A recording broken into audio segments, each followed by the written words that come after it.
Check, check.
Good morning. Let's do this. Kotter and Marshall. Get that stream, Facebook, YouTube, and Twitch. Like, follow, subscribe. You can also listen to the show. Download the Rock 1061 app for free. Get us on your in-home smart speaker. Also, check us out on the Rock 1061 website. It is rock1061.com. Marshall, welcome to Torture Tuesday. I'm ready. I've been working all day, all night on finding ways to disrupt your life, and I'm very excited about what we have here today. So sitting to my right is the box of mysteries. I noticed it's a Sam Adams box. Please tell me, at least brought me a Sam Adams beer to wash everything down with. No, I did bring you a very small bottle of Listerine, probably way too small for our intended purposes today. But if anyone is watching the live stream right now, you can actually check out a shot from inside the box. There it is. In Cotter's hand there. There you go. There you go. We're very excited for Torture Tuesday later on today, right around 9 a.m. Yeah, so I'm going to be reaching in the box. There'll be items in the box that I will have to feel my way through. Right. If I can correctly guess what these items are, I pass that round. When I don't, because I don't suspect to get any of these right. No, you're not going to. I will have to glob whatever's in the box onto a toothbrush and then brush my teeth with it. Sounds like a pretty good Torture Tuesday to me. I stand by the statement. I think this could be the most disgusting Torture Tuesday we've ever done. I think it will out-disgust the prune juice out of your disgusting cleat. Ooh. And what's fun for me about this, at least, I think everybody else risks throwing up about as much as I do. Because maybe I'm just picturing the worst in my head, and I am. I think you are. So I'm just picturing the utter worst that you could do. And anybody watching the stream could be equally disgusted just by watching what I'm going through. I mean, I am going to take some time out in the middle of the show to go prepare. It's like essentially making you a meal. You have six different courses. 6-course meal for Torture Tuesday. You know, so you're welcome.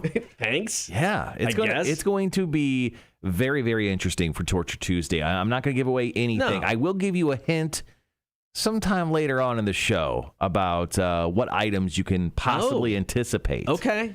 I didn't think I'd be given that honor of a hint. I will give you a hint just because I'm a good person. All right, Box of Mysteries, Torture Tuesday coming up today at 9 o'clock. Like we say, if you've never checked out the stream, Torture Tuesday is always a good first step into the stream because it's usually pretty funny to check out live and on the video. Now, yesterday, I attempted my tribute to Tawny Katane, who passed away over the weekend. The video vixen, best known for like doing cartwheels and flips on cars in Whitesnake videos. You've got a video of that posted to the YouTube page and social medias. Yeah.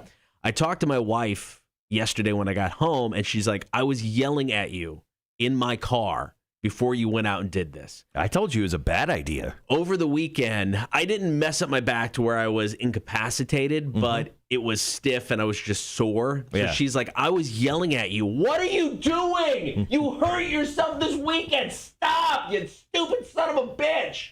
Yeah. but I did it anyway. Now, she seems like a very rational person. She is. She is very rational. And maybe I should have, subliminally listened to what she had to say. And I literally was going, this is a bad idea. I'm not going to do this. Well, I didn't say it was a good idea, but thankfully I'm fine. My back's fine. So I don't know. I heard you stand up earlier, and I heard a little groan come out of your body, whether from your mouth or some other orifice. That's just a typical day. All right, coming up today, we've got Are You Smarter Than a Community College Dropout Trivia? That is brought to you by Rotten Little Bastard Distillery. Kotter versus Marshall. We're going to get into an argument today. Last week, we went kind of deep. So this one is way more just superficial. Okay. Would you rather have a time machine or a teleporter? I did a lot of research. I have multiple bullet points on both sides, so I hope you're ready to win. I am ready to win. No, I'm totally ready to win. Thank you for the confidence. You have to come with your best if you're going to win. All right, got Dude of the Week Death Match. We're going to take your calls, comments, and texts today at 7 o'clock. I like this one. Would you rather be a Jeff Bezos guy or an Elon Musk guy? There's lots of perks to both. There really is. And they're both weird, just in different ways. Right. And, of course, About Last Night is coming up. We got a bunch of recaps today, some updates and stories. Aaron Rodgers, the Kentucky Derby, and Tim Tebow heading back to the NFL. We'll kick off About Last Night next. Here's a day to remember, everything we need. It is the Kotter and Marshall Show, Rock 106.1. Morning, Charles. Good morning. We will pray for you. Yeah, do it. What's the first thing you do if you win the Mega Millions, Charles? How do you spend that money? Better give some to your goddamn favorite morning show. Just enough to replace Tim the engineer. That's all we ask for. God damn. Cotter's coming out firing this morning. So before the show started, guys, we almost had a... I was going to talk about that. I completely forgot. Turning back the clock moment for Tim. And it would have been the most... new glasses. Nice. It would have been the most epic of issues. We wouldn't have been able to go on the air if it wouldn't have just fixed on its own. And I still don't know how it fixed on its own. I don't mind me, as always, sharing around the joint.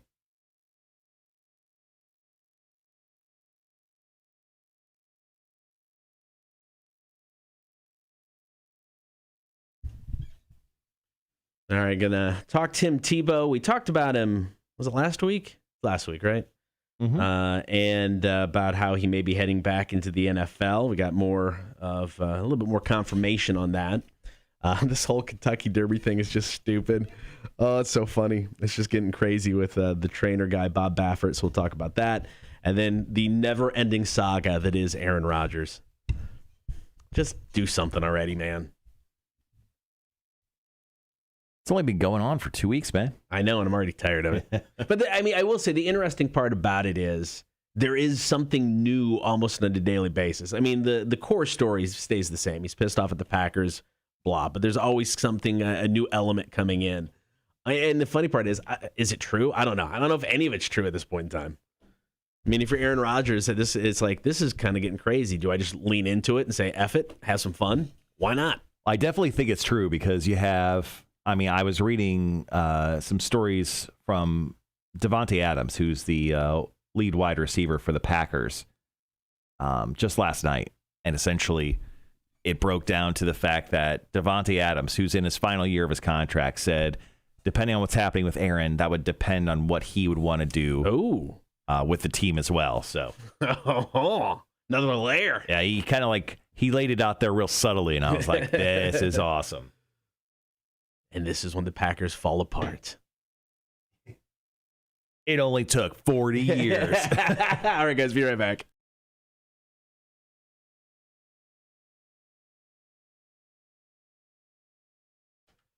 Good morning, everybody. It is the Kotter and Marshall Show. Thanks for hanging out. Let's dive right into About Last Night. Story number 1. So last week we talked about the reports that the Jacksonville Jaguars were taking a look at Tim Tebow for the upcoming season, obviously not for quarterback, but for the tight end position. Well, the NFL Network's Ian Rappaport is now saying the Jags are going to sign Tebow to a 1-year deal and it could happen in the next week or so. Man, I actually had a listener of ours. His name's Mike Cullen. He actually shot me a message. He goes, Marshall, did you see the news? Tim Tebow's back, baby. I cannot wait to buy a Jags Tebow jersey. Wow. Like, he was so excited about the possibility of this happening. But, I mean, the moment we kind of saw the first report, I think both you and I were both like, yeah, this is going to happen. Well, he's connected to Urban Meyers, through college. They won 2 national championships together. I think he's somebody who just loves competing. And why not hop on this Jags bandwagon right now? But also, when's the last time you heard of a 33-year-old dude who hasn't played in the NFL for, I don't know, almost a decade, come back and actually get a shot on a team? Like, never. No. This is not a thing that happens on a day-to-day basis. Oh, no. It's because it's Tim Tebow. It's because it's Urban Meyers. Yeah. I think there's a lot of things that fell into place to make this happen. I still find it interesting, though, because he's never played the tight end position. High school, college, pros, never. Always been a quarterback. And the Jags have 5 tight ends right now on the roster. Now, none of them have really done anything of note. So, I do think it's Tim Tebow's position to win. But how do you feel if you're an actual tight end in the NFL and you get beat out by a dude who hasn't played in years and has never played this position? With his signing, it would make me train even harder if I was a tight end on the Jags. I would 100%. I want to be the guy that takes Tim Tebow's roster spot. So, yeah. Good for Tim Tebow. I'm happy that he's getting another opportunity because he seems like a genuinely not the worst guy in the world, although there's a lot of points we could probably bring up. But I'm just saying, this is kind of cool, and it's great for the Jags. The Jags need good anything news for the team. They've been down for so long. They got Trevor Lawrence now. They picked up a bunch of guys in the draft that look like they're going to be some studs. Let's go. I'd love to see a good Jags team again. Now, come week 1, is Tim Tebow the starting tight end on the Jacksonville Jaguars? Can you name another tight end on the Jags? No. Exactly. No. I think it's Tim Tebow. All right, coming up next, story number 2 of About Last Night. This Kentucky Derby story about Medina Spirit being tested positive for drugs afterwards is getting out of hand, especially when it comes to the trainer, Bob Baffert. We got story and we've got the audio. It's coming up next. Kotter and Marshall, Rock 106.1. All right, coffee. All right.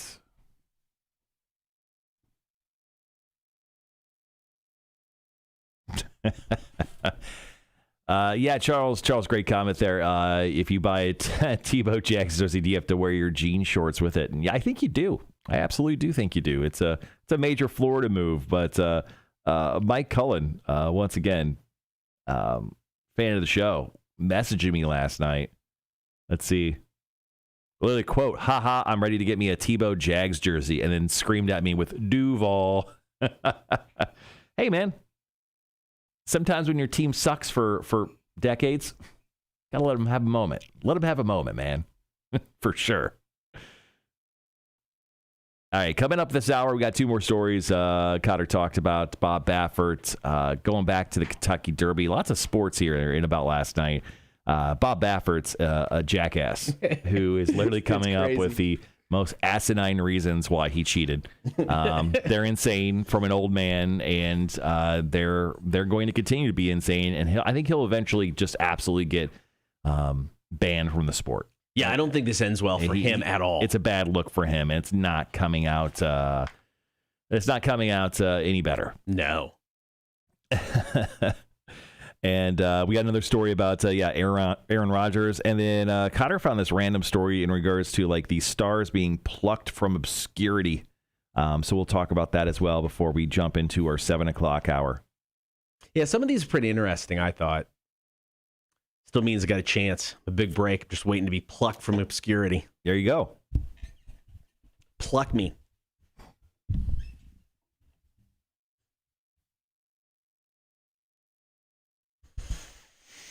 Oh, man. Got about an hour and a half nap in when my dog decided he was going to nap with me. And he likes to lay really close.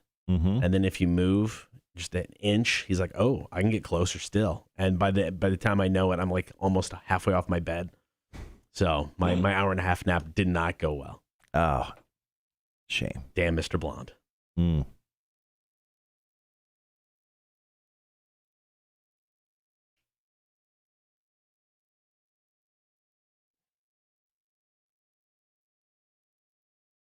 I did bring a shirt to change into because I didn't know how messy today's Torture Tuesday would be. I don't think Torture Tuesday will be overly messy. Okay. Once again, anyone on the chat right now who hasn't seen it, here is the Torture Tuesday camera. This is what you guys will be seeing. So the bowl will be right underneath Kotter's hand. Once again, the box of mysteries. I think it looks pretty good. It looks really good. I love the Torture Tuesday graphic. Yeah.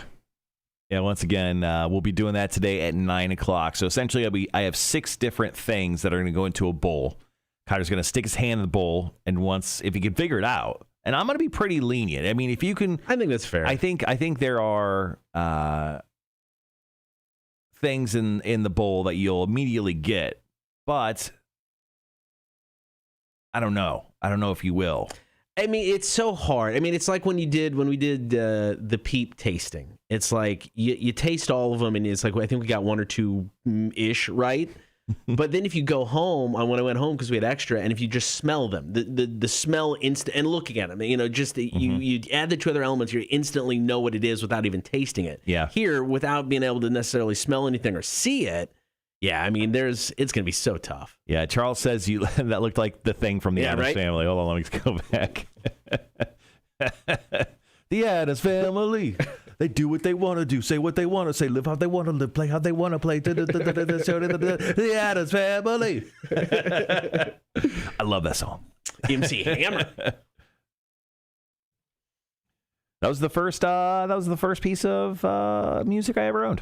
Right there. Interesting. Addams Family. Okay. Sister bought it for me on cassette, single. Ooh. That's right. I think that noise was actually on the song. Ooh. Probably. At first, even the first 2, I loved the Addams Family movies. Raul Julia as that role was perfect. Angelica Houston was perfect. I mean, it was really just a perfect cast. Actually, I wanted to watch the new animated one. I don't think I've seen it yet. Okay. Yeah. I haven't either.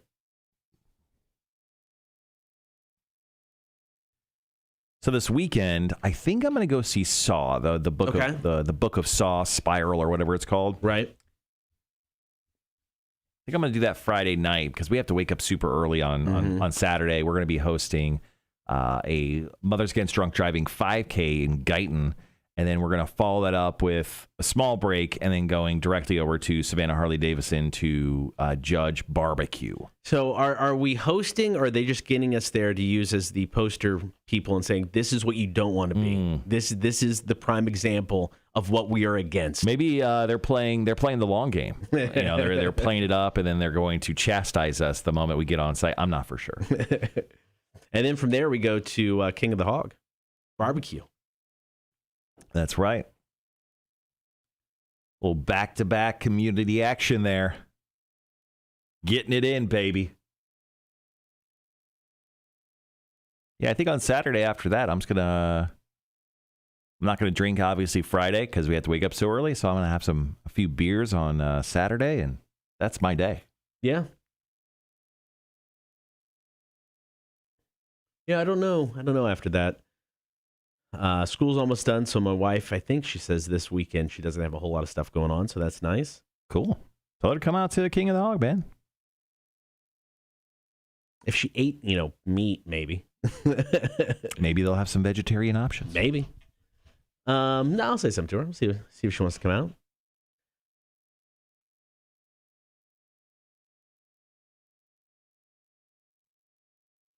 Got about 3 minutes. Spoon Man from Soundgarden.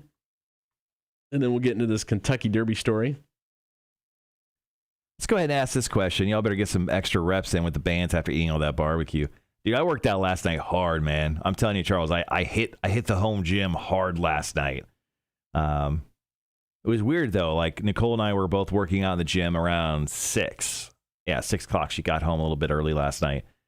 And I'm doing like a resistance band thing where you're just like, I'm just twisting my upper body, like get some side ab stuff. And like a little girl appears in my garage, and she comes up and she has a battery, like this battery the size of, I don't know, like a DVD case in her hand. Okay. And she's like, and she doesn't speak English too well. She lives across the street. I've seen her 1,000 times. And she has it in her hand. She's like, do you know how to plug this in? And I'm like, I don't know. Like, what does it go to? She's like, she has like a little toy car, right? Like SUV thing she rides around in.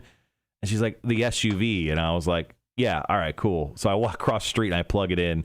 And she's like, I'm like, how do you drive it? Like, what buttons do you press? And she pressed it. She's like, oh, it doesn't work. And then I just turned the start and then I pressed the horn and it works. So, oh, look at you. Look at me. Look at me. Helping the children, baby. Helping the children. Changed her life forever. Yep. But it's really random when I'm like, because my back was to the door at that point, and all I heard my wife was like, hey, what are you doing? And I'm like, fuck, doing ab exercises. I'll fucking sweat my balls off over here. Like a little girl, and I'm like, oh, hey.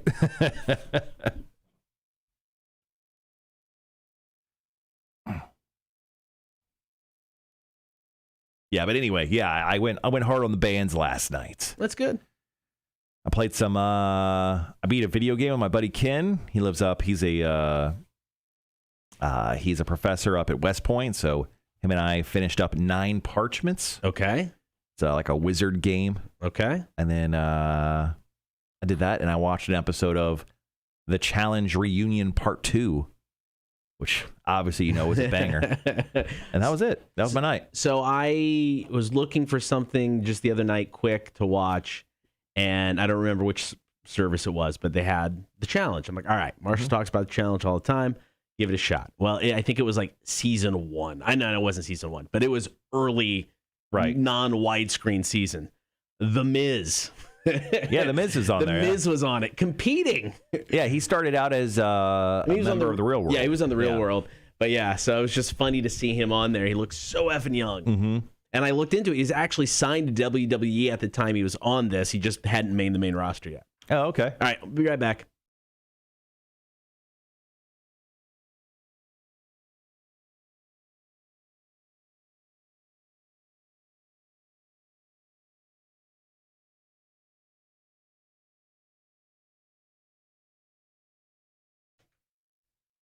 Be sure to get the stream, Facebook, YouTube, and Twitch. Like, follow, and subscribe while you're there. Now, yesterday, we talked about Kentucky Derby winner Medina Spirit. Now, the horse actually failed a post-race drug test. So the whole victory at Churchill Downs is now in question. And, of course, his trainer, Bob Baffert, was suspended by Churchill Downs pending this whole investigation thing. Now, Baffert is a weird dude, and he's trying really hard not to take the blame for this whole thing. I mean, seriously. So there's been 5 other instances recently where they got him on essentially juicing his horses to, I guess is the best way of, or, you know, I guess it's essentially he was making his horses become drug addicts against their will. Yeah. He's just a drug dealer. He's not good. It's like the horses were asking for it. So he's coming up with these crazy excuses. So there's guys called grooms. Yes. So grooms are essentially the dudes who take care of horses, which are, I don't know, it's kind of a weird name. Not what I want to be. You're grooming the horse. Horse caretaker? You're grooming the horse. Can I don't know. Because I'm a groom and I'm taking care of a horse. Am I married to the horse? Am I making love to that horse? I don't know if that's legal in most states, but maybe. Well, it's Kentucky. But also, I don't want to be called a groom. I'd rather be called anything else in the world. But essentially, he's blaming these grooms for accidentally, I don't know, giving his horses drugs. Yeah, this whole thing's ridiculous. So he says this groom drank cough medicine and then peed in the stall, and then Medina Spirit ate some of the contaminated hay. Yeah. And that's how this horse tested positive. That's what happened. Oh, man, it's crazy. No way. This whole thing makes no sense. Now, after Churchill Downs released their statement about him being suspended, once again, he tried to push the blame off on just about anybody. Yeah.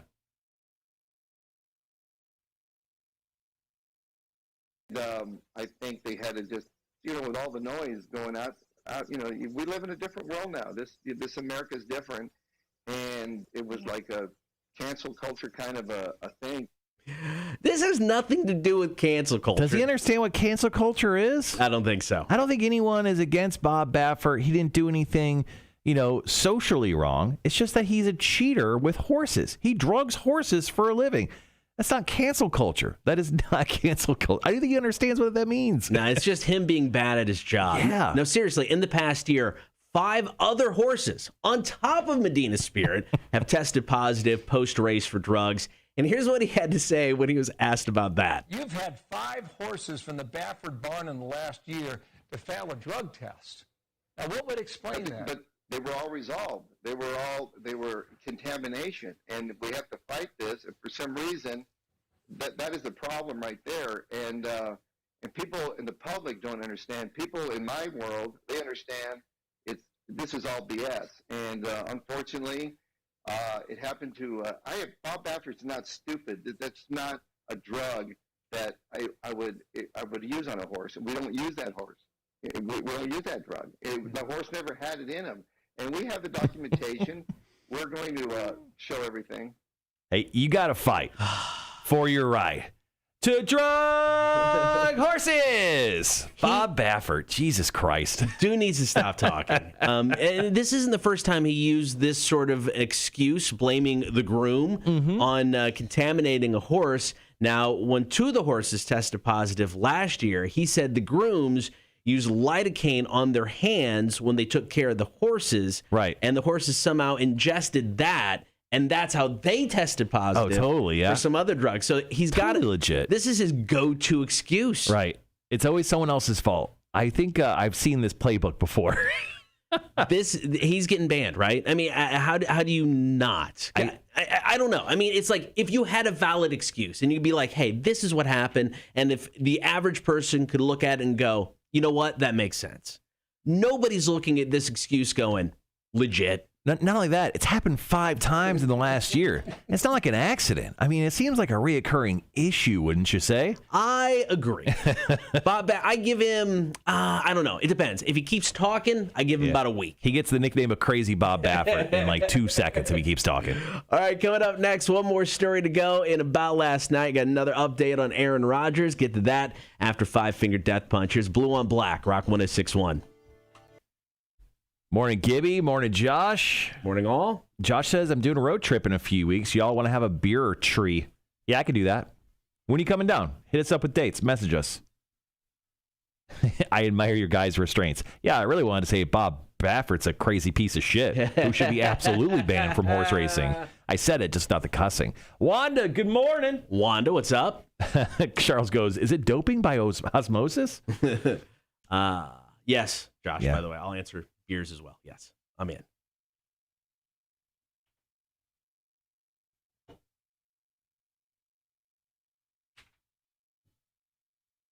I love when anyone's like, hey, I'm doing a road trip in a few weeks coming through your area. I'm like, you're just going to Florida. Just go to Florida, man. Absolutely living the dream. All right, so Kotter set it up next. We're going to talk about Aaron Rodgers.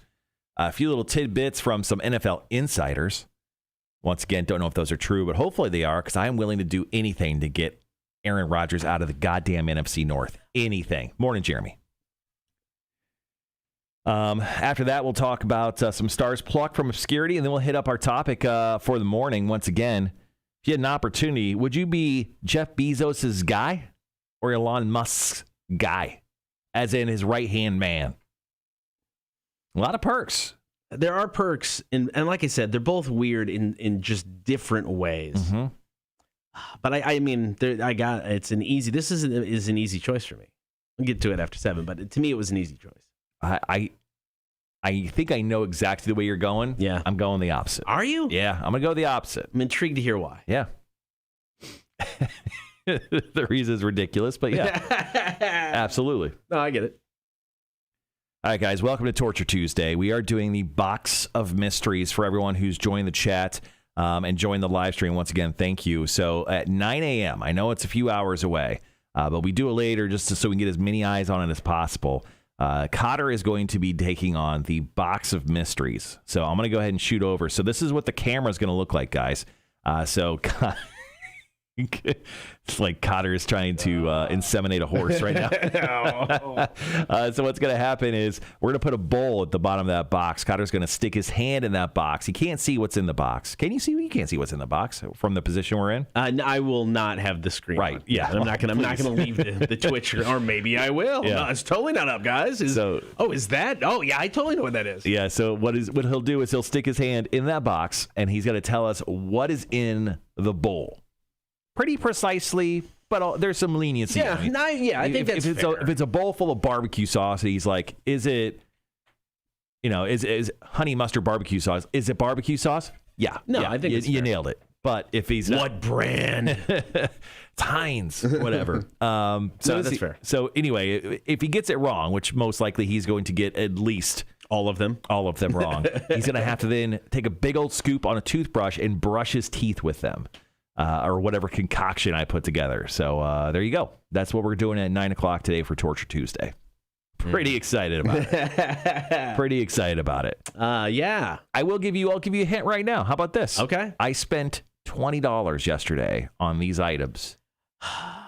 $20. So American. All right. So that is I'll give you one more after that, but that's one hint I'll give you. Okay. I spent $20 on all the items that you'll be touching today. Fondling. And probably brushing your teeth with. Groping.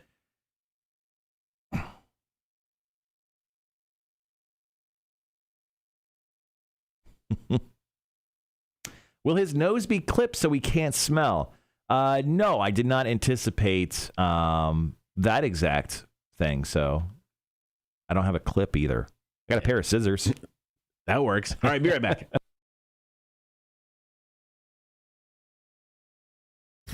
Rock 106.1.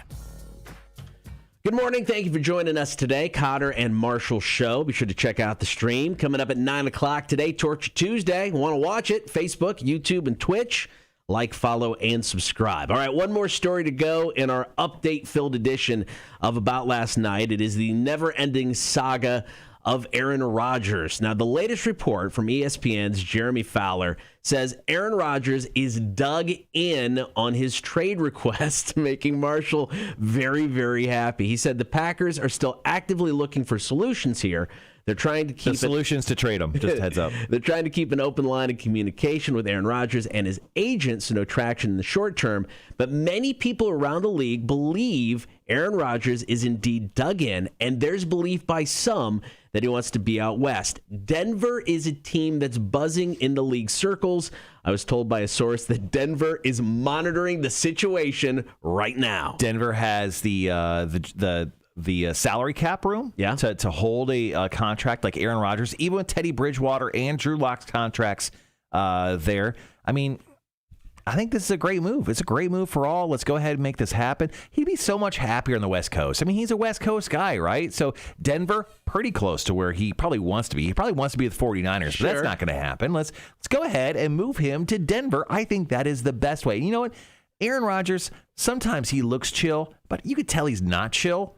Maybe Denver, with what they have there, could make him a lot more chill. I think that is definitely the way to go. I love how gracious you are being with this, and it's definitely... I think it's the best for all parties. It's definitely not tied to the fact that you are an uber Bears fan. No, not at all. I think, this is the best move for everyone involved. Let's go. Let's get Aaron Rodgers to the Packers. Let's do this. So would this be the biggest move in Bears history, even though it had nothing to do with the Chicago Bears? It would be the move that would make me the most happy. And we just drafted Justin Fields, and I'm pretty excited about that. But you know what? This would make me even happier. Now, NFL.com's Rich Eisen added to the whole Denver intrigue. He said, I've heard he'd happily go to Denver because they got the weapons. He doesn't care that it's in Mahomes' division. He would actually love to personally beat Mahomes. He would love to send Mahomes to the wild card every single year. That is what I've been told. Yeah, I love that. That's absolutely fantastic news. Competition breeds excellency and will drive the ratings of the NFL even higher. I think it's actually in the best interest of the NFL to push Aaron Rodgers to Denver. Wouldn't you say, Kotter? Maybe you should get on the phone with Roger Goodell, with Green Bay, with the NFL, whoever needs to hear your take on this, to make this happen. I'm taking calls. I'm making calls. We're gonna see what I could do to help this, move along and make this happen. All right. right, coming up next, got a list of actors who were plucked from obscurity and just quick little stories about how they got their first big break. Kind of interesting in some of those. It's coming up next. Kotter and Marshall Show, Rock 106.1.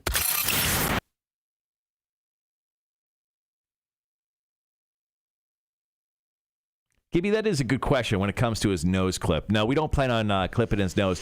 I don't know if any of the food is overly pungent. Okay. Or he could, like, I don't know, make that call. But, I mean, the food will be within 3 feet of where he sits. So, I mean, if there was something overly, smelly or odorant, I don't know, I would probably be able to smell it, yes. Mm-hmm. I'm not going to be sticking my nose in there taking a whiff. How's that? Right. Yeah, so the top of the box is cut out, so we had to get light in there so you guys could actually see. But once again, there's the Torture Tuesday box where Kotter will be sticking his hand through so everyone can see what that looks like. Now, we don't have to read all of these. Yeah, I mean, we could just hit up the biggest ones. Right.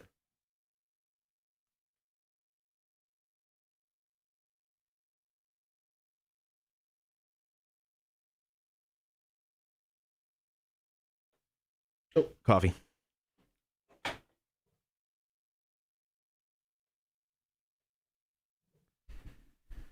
All right.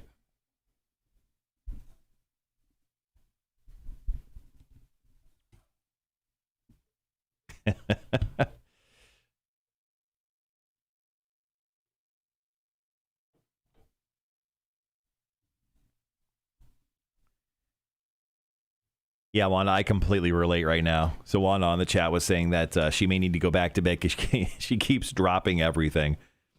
This morning, I didn't exactly have that. It's just like I woke up so groggy this morning and slept so weird that I definitely just wanted to run back to bed.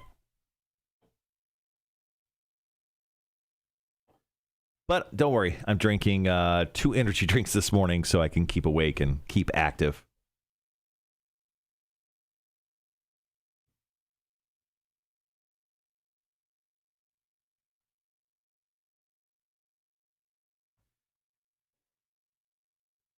All right, guys, let's go ahead and answer this question while we're in the commercial breaks. Once again, we always love to play this game. It's called Answer the Internet. Do it during the breaks here of the Kotter and Marsh Show. Kotter, would you say that flossing in public is acceptable? No. No. No. Wow, you really hated that one. I mean, if it was like, hey, I just ate something massive and I've got, crap hanging out of my teeth, fine, take care of business. If it's just because I like to floss after a meal, no. Go someplace. Go to the bathroom. Go to your car. Don't do it in public. Because chances are you're going to be at a restaurant because you just ate. Flossing at a restaurant, gross. All right, guys, in the chat, go ahead and let us know. Is flossing in public acceptable?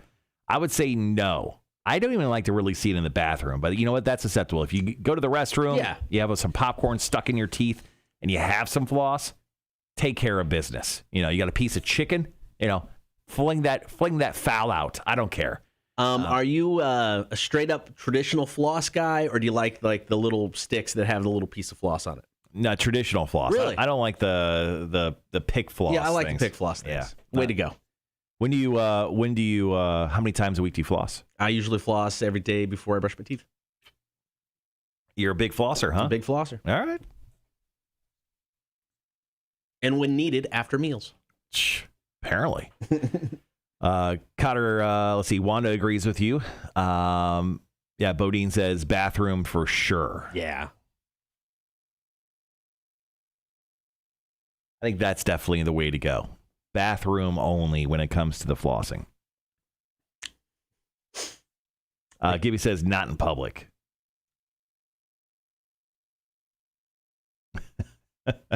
Charles says that Miss Taylor gets on my ass all the time in my truck. I use the little green picks. I'm guessing you just have them flung all over your truck. I constantly have food between my teeth. I say definitely acceptable. Oh. I mean, if you're in your car, you're driving down the road, floss all you want. Yeah. That's different. Like if I'm sitting next to you in a movie theater and you're flossing your teeth, I may smack the living shit out of you. And that's on you. Would you rather have somebody on their phone or flossing next to you at the theater? What's worse? I'd rather have you flossing. That light's so annoying, man. Yeah. The light is the worst. Even if the one thing I hate in the movie theater is obviously people talking during a movie, which is the worst thing. But anyone at any point who raises their phone to let someone else know where they're sitting, I hate that. Yeah. I hate that. Show the fuck up on time. Show the fuck up on time. You spent the money. Like, why show up late? Yeah. Like, what are you doing?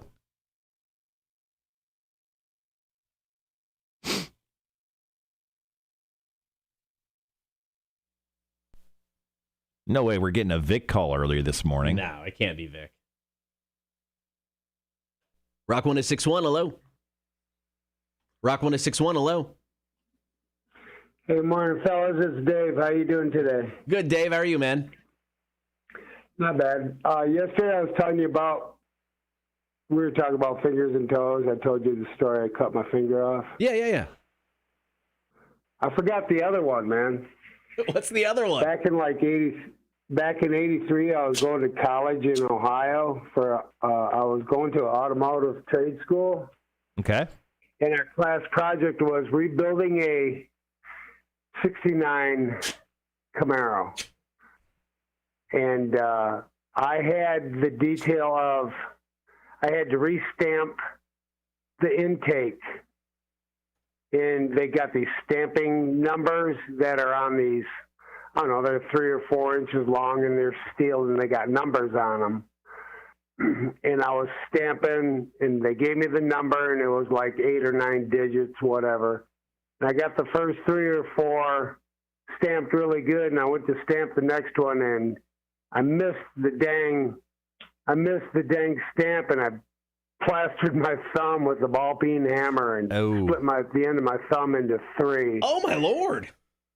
And blood's going everywhere. I grabbed my thumb and I wrapped it up in my hand and I went to the nurse's station. And she's like, "What happened?" I said, "Well, I hit my thumb with a hammer. I was stamping blah blah blah, and I hit my thumb." She's like, "Well, let me see it." And I'm like, "It's pretty bad. It's it's bleeding pretty bad." She's like, "Well, let me see it." And I unwrapped my thumb and blood shot out my hand and nailed it right in the face. Oh, poor nurse. And, you bukkakied that nurse. So we wrapped it up, and I went back to work. No home surgery there. That's a good call. I'd have to, but because when I looked, the fingernail was completely gone. Yeah. And when I got back to the workstation, my fingernail was laying right there on top of the intake where I smacked my thumb. Damn. Well, Dave, you should stop doing that I forgot about that one. Yeah. No, it's a good story, man. It's a good one to forget. All right, we got to hop back on the air. As always, thanks for calling, man, and we'll talk to you soon. All right, buddy. See you tomorrow. Bye. See you, man. Is he going to see you tomorrow? He might. I don't know. Josh Bodine, I struggle so hard with calling you, Marshall. You shouldn't. Call me up. You got my personal cell phones. All right, we'll be right back, guys.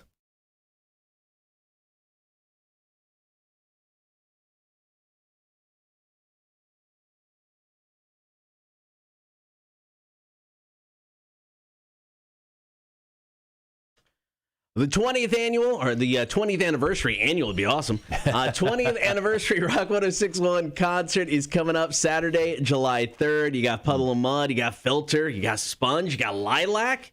This could be a lot of fun. Saturday, July 3rd. Go buy your tickets right now over at rock1061.com or etix.com. Just search Rock 1061 and you'll find our show. All right, so we came across the list. This is a list of actors and kind of how they got their big break. I mean, some struggle in acting for years before they get it. Others are just discovered in random situations, and that's what this list is. We'll start with Danny Trejo, who I love. I mean, he is just a definite character actor, but he nails it in whatever role it is. Whether it's stuff with Spy Kids, he was doing some of the weird comedy stuff. Yep.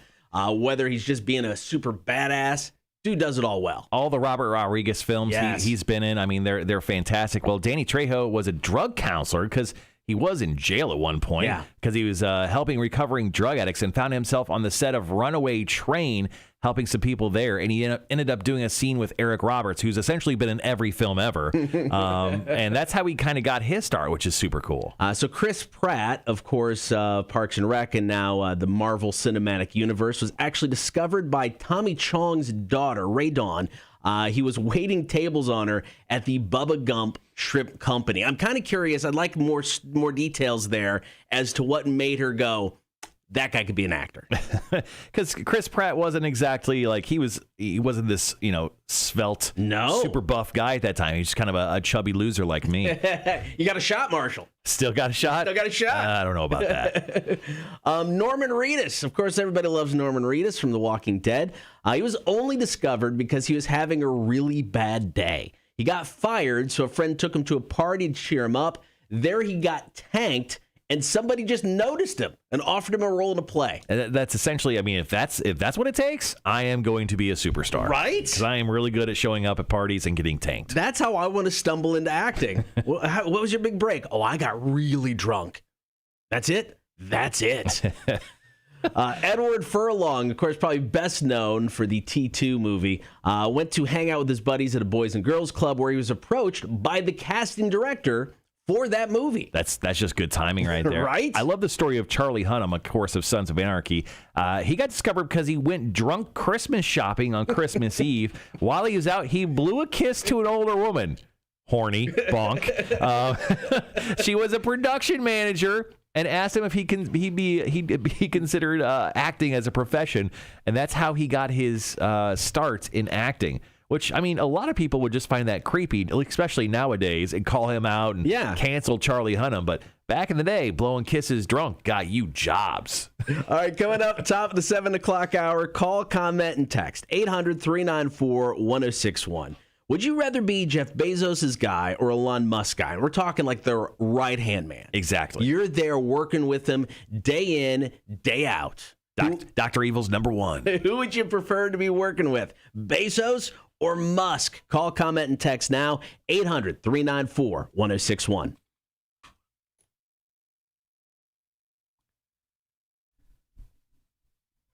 You got that right, man. Apparently being drunk in public is how it goes. Right? There's a theme there. All right, guys, we're going to start taking your calls and comments. Would you rather be Elon Musk guy or Jeff Bezos guy? Jeff Bezos, obviously, with Amazon. Elon Musk with Tesla and the 7,000 other companies he owns. Let us know. And why? A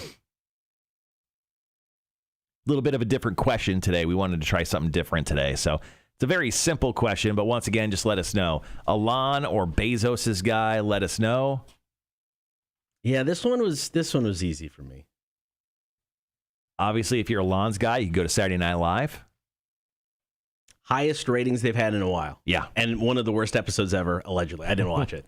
I watched a couple skits from it. I watched the Wario courtroom one. Right. I watched, obviously, the opening monologue and like two others, and it wasn't great.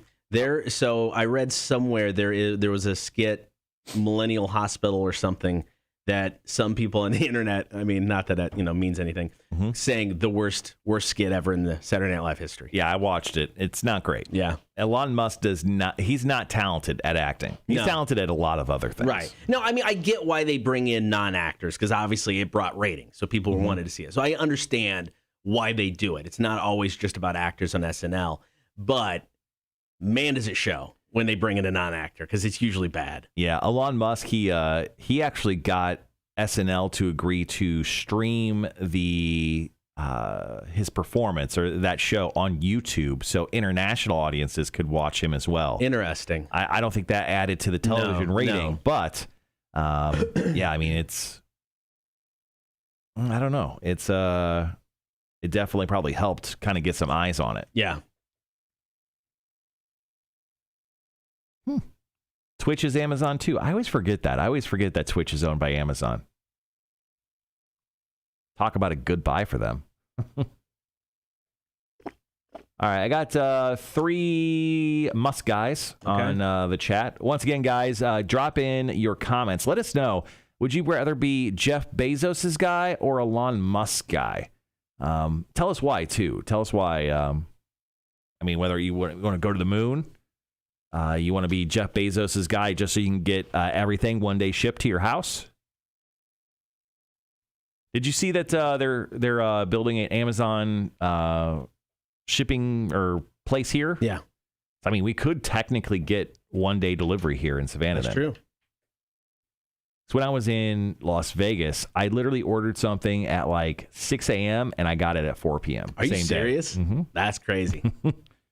I mean, hell, now I ordered something last night for my wife, and it's coming in tomorrow. I mean, it's stupid now. You get it so quick.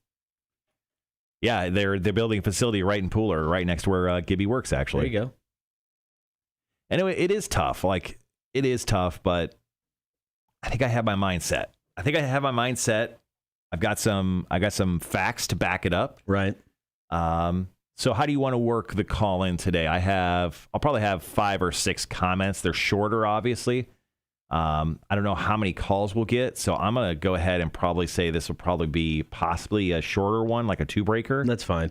I mean, if we want to in the first one, I mean, if you think we're going to have different people, we can just kind of give our side. Well, why don't you go first? Okay. So go first, and I'll bring up a couple of the comments, and we'll come to the second break, and we'll do mine, and hopefully we'll get a couple comments, maybe even a phone call. Okay. So you comments, me comments, and calls if we get them. Okay.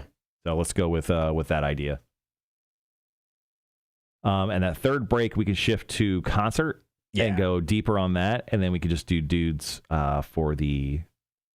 I mean, we can always throw in King of the Hog again too, and I think we have King of the Hog set for the 8 o'clock hour. 8 o'clock, but we can always do it again at 7. That's fine. Different people listening.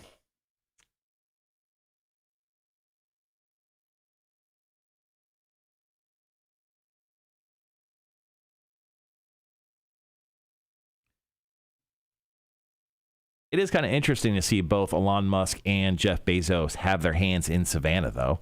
Because if you think about it, the Tesla dealership is opening right around the corner from the radio station here. And then you have the brand new factory of Jeff Bezos opening up in Pooler. So, I mean, like, both these dudes, you know, they have their grimy little hands right here in Savannah.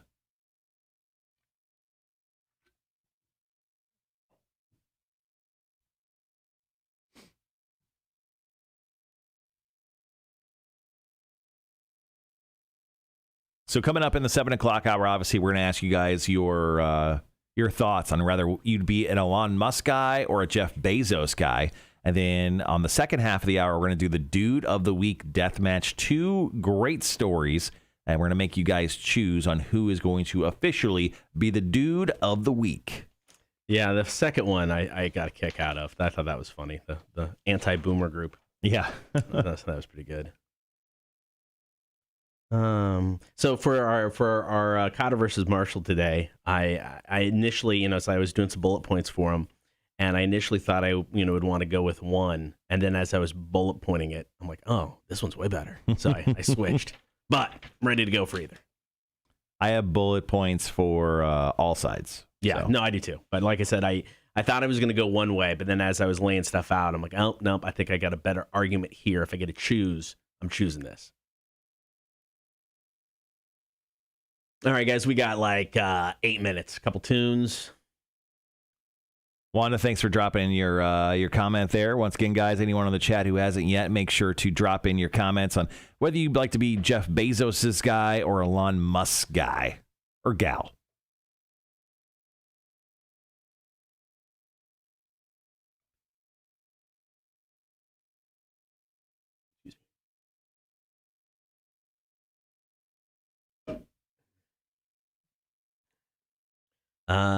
This Friday, Dave and Dave from Debilation coming in.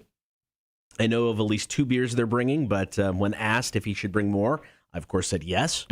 So who knows what will actually be here on Friday? Sometimes that's a bad thing. Sometimes I think we should tell people not to do that. Yeah, we should.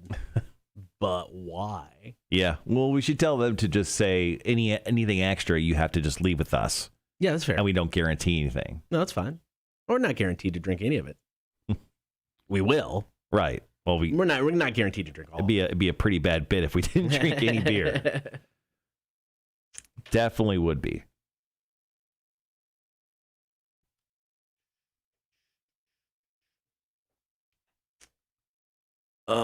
So it looks like it's a little bit off, but I'm okay with it. I was approached about returning to the ring.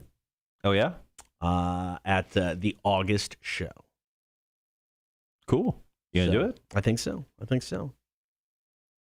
There we go. That'll be my glorious return to the independent wrestling ring in August. Well, that'll be fun. Try not to do a backflip onto a hardwood floor prior to doing that. I'll try not to. Yeah. I'll try not to. But no, I'm excited. I am excited. So in August, we can wait to... in August, we can pretty much set our calendars to hear you cry about your back for a week. Yes, probably. Afterwards, yes. Well, I mean, the goal was, it's like once Voodoo Jack and them started this locally, what I wanted to do was go through some training again. Because, it's been 20 years since I wrestled consistently. It was back in Illinois. It was a long time ago. So you get a little rusty. So it's like, the matches I've had so far, it's like it kept it easy, it's kept it simple, and it's fine. But what I wanted to do was go through some training, and then instead of just being like, hey, we're going to have Kotter in because, I don't know, weird Kotter stuff, just be able to be like, hey, he's just one of the guys who can wrestle and we need somebody. So that's still kind of the goal. It's busy. So it's hard to get in there and do any sort of training. And where is they have a facility for training, right? I think he's got the ring set up somewhere permanently. Yes. I believe he does. Right.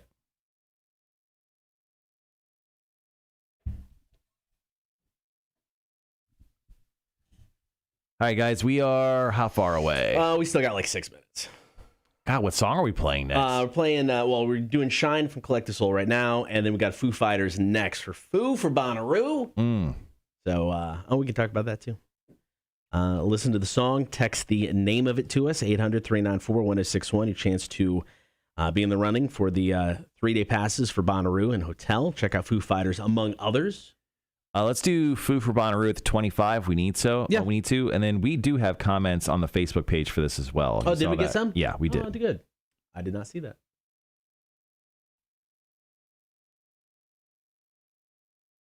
Was it the Rock site?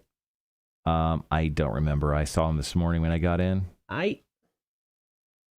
yeah, we did. There it is.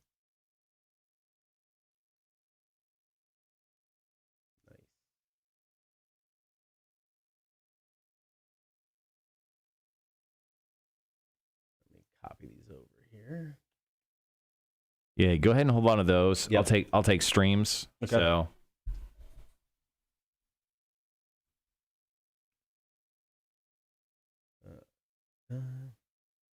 all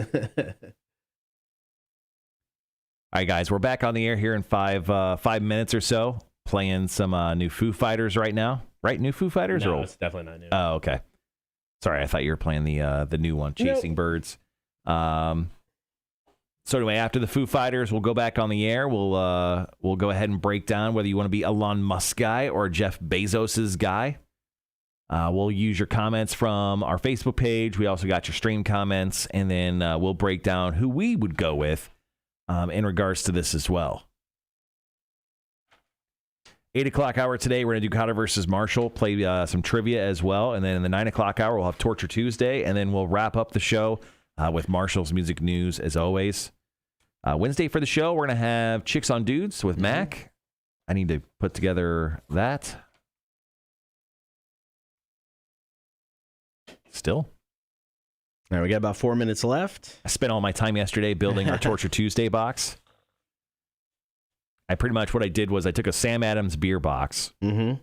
I spray painted one side because I was thinking I was going to spray paint all sides plus the inside, and then I realized I needed light, so I stopped doing that. Yeah, makes sense. I spray painted the front of the box, and then I put a black plastic bag that you would get from like a liquor store. Mm-hmm. I cut it as like a curtain, and then I cut a slit in the middle and then stapled it to the front of the box. So I'll show you. So inside the box, it's going to look like this. And Kotter's hand is going to stick through the middle of that, just like that. And that's where he'll feel the food-like items, if they are food. Whoa. What do you mean, if they are food? Well, right. What? What? I'm confused. Yeah, and so am I. Food-like items. Everything's edible? What? Yeah, cat food. Okay. What? What'd you say? What'd you say? What'd you say? I don't know. Obviously nothing. Okay. Anyway, this is where he'll touch the food-like items, and then if he gets it wrong, if he doesn't describe them in enough clarity, then he'll have to then brush his teeth with them. So that's Torture Tuesday today. Yeah. Oh, and then we still have... Technically, everything is edible. We still have the Death Nut Volume 3 to get to for Torture Tuesday in the future. So keep that in mind, guys. We haven't suffered enough yet, obviously. Oh, yeah. Josh, have a good one, buddy. Good night, good morning, See you, man. Whichever one. I think you're a third shifter, right? Yeah, something like that. All right, man, have a good one. We will see you. Make sure to hit us up when you're coming through town so we can get some beers. If you're coming back through Florida, I think Debilation Brewing Company is an excellent place. It's very Viking theme. I think you like it.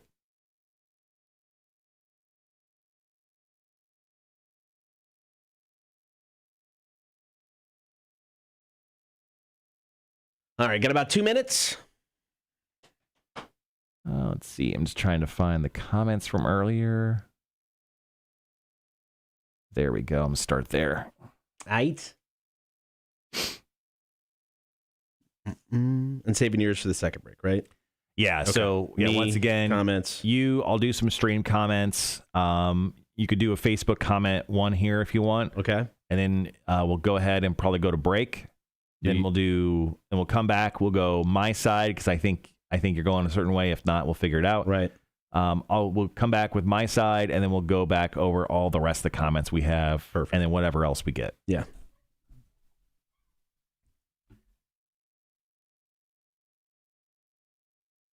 See that Juan's moving his shop down to I did. Downtown? I was like, oh, that's awesome. Oh, wait, I'm not getting my haircut. Never mind. Yeah, he's been bouncing all over the place, man. Closest shot. Richmond Hill, Pooler, and Yeah. Yeah, because then he was downtown at somebody else's shop after Richmond Hill for like a minute. Mm-hmm. Yeah, so yeah, he's just been bouncing all over the place. But no, good for him. Cuts a mean head of hair. Juan's the man.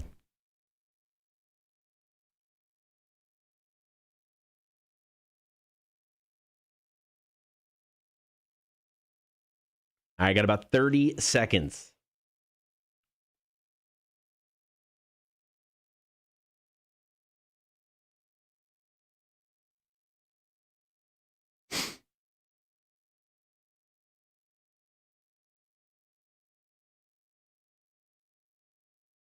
All right, guys, be right back.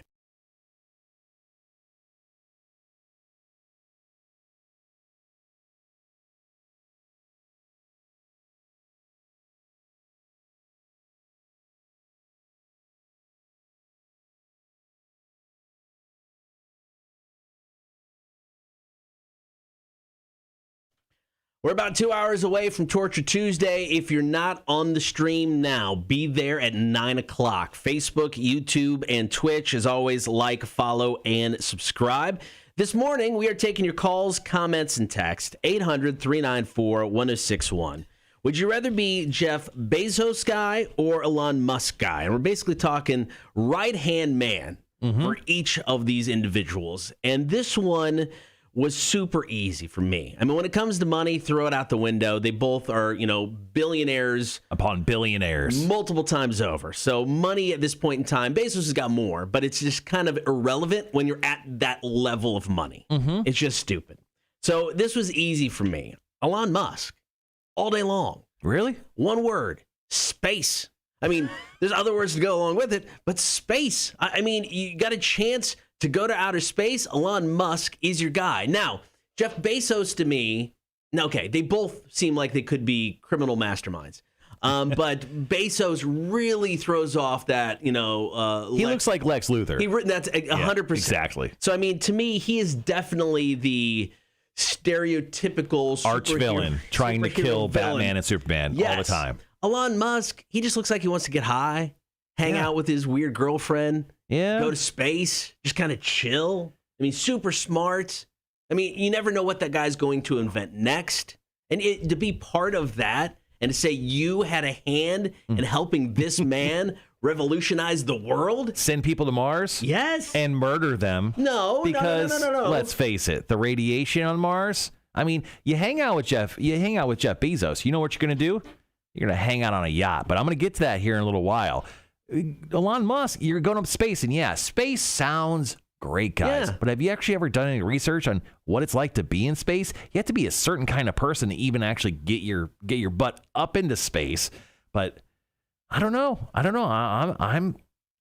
I'm very reluctant to be Elon Musk guy, especially after watching him on Saturday Night Live. It was bad. No. Could you imagine laughing at his terrible jokes all the time? He's not an actor. That's fine. No. But SNL, one of the most highest rated episodes in a very long time because people are fascinated by Elon Musk. And, you know, I'm fascinated by this man because he's one of those guys that are so smart. You're not going to understand half to 3/4 of what he says, and that's okay. Right. And then you just have to constantly shake your head and just be like, that's right, Elon Musk, sir. Yes, absolutely. Yes, Mr. Musk. No, I don't think so. I mean, I think Bezos is the guy who's looking for the yes man. I think Musk is looking for somebody, once again, can you roll a joint? Yes. Okay, good. You're in. I think he's not constantly smoking weed, man. I think he is. Have you ever seen him? Have you ever seen him not look high? Yes. He is the Snoop Dogg of billionaires.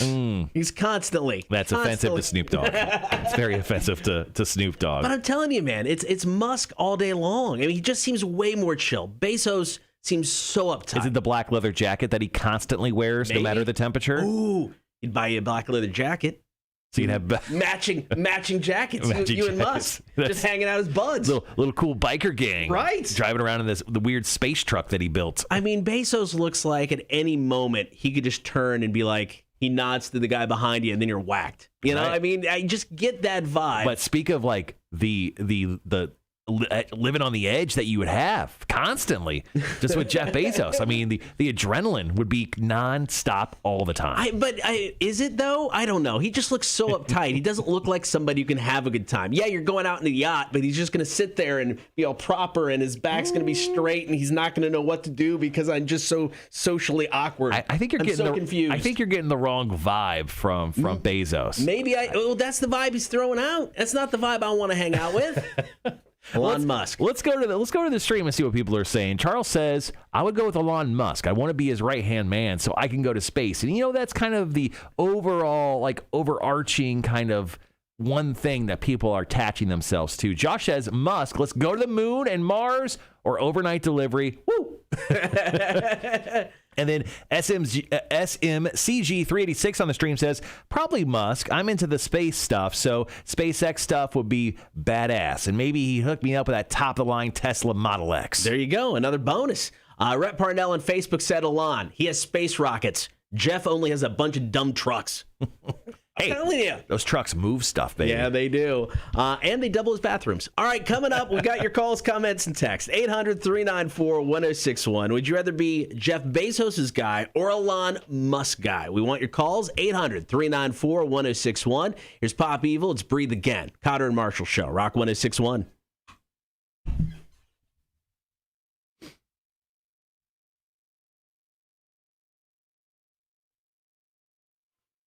Michael Locklear says, I'm with Kotter. Musk all the way. I love space stuff and find it fascinating. It would be cool to be Musk's right-hand man.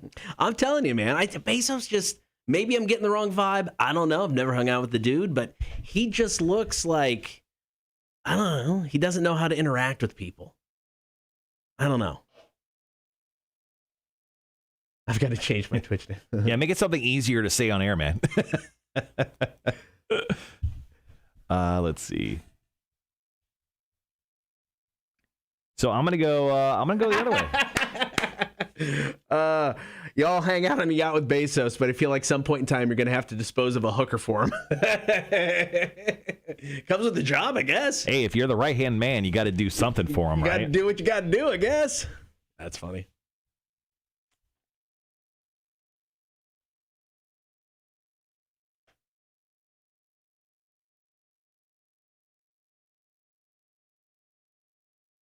Hashtag I like Musk stuff. All work and no play makes Jeff a doughboy. Yeah. Let's see. Now I'm coming up with some good stuff to retort. All right, we got about 90 seconds, guys.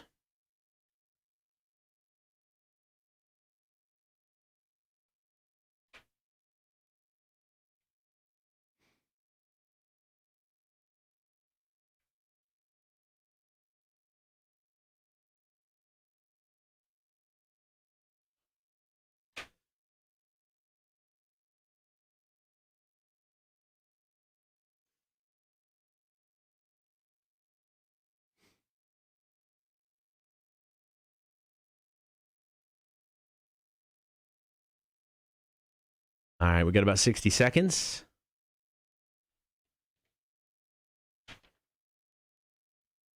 Okay. I am all set here. All right, so you have some more Facebook comments here. Yeah, I've got two more. Why don't you go ahead and break into this, talk about how you choose Elon. I'll bring up Michael's. Okay. Saying that he would agree with you. Then I'll go into mine. Okay. And then... I've got one that is pro Bezos that I can give after you go through yours. And then I'll bring up the MK Ultra thing with the yacht, because I'm going to bring up the yacht as well. Okay. Yeah, Bodine might have lied about that tap out. We noticed. It's cool, though. Hang out, man. Hang as long as you want, man. All right, be right back.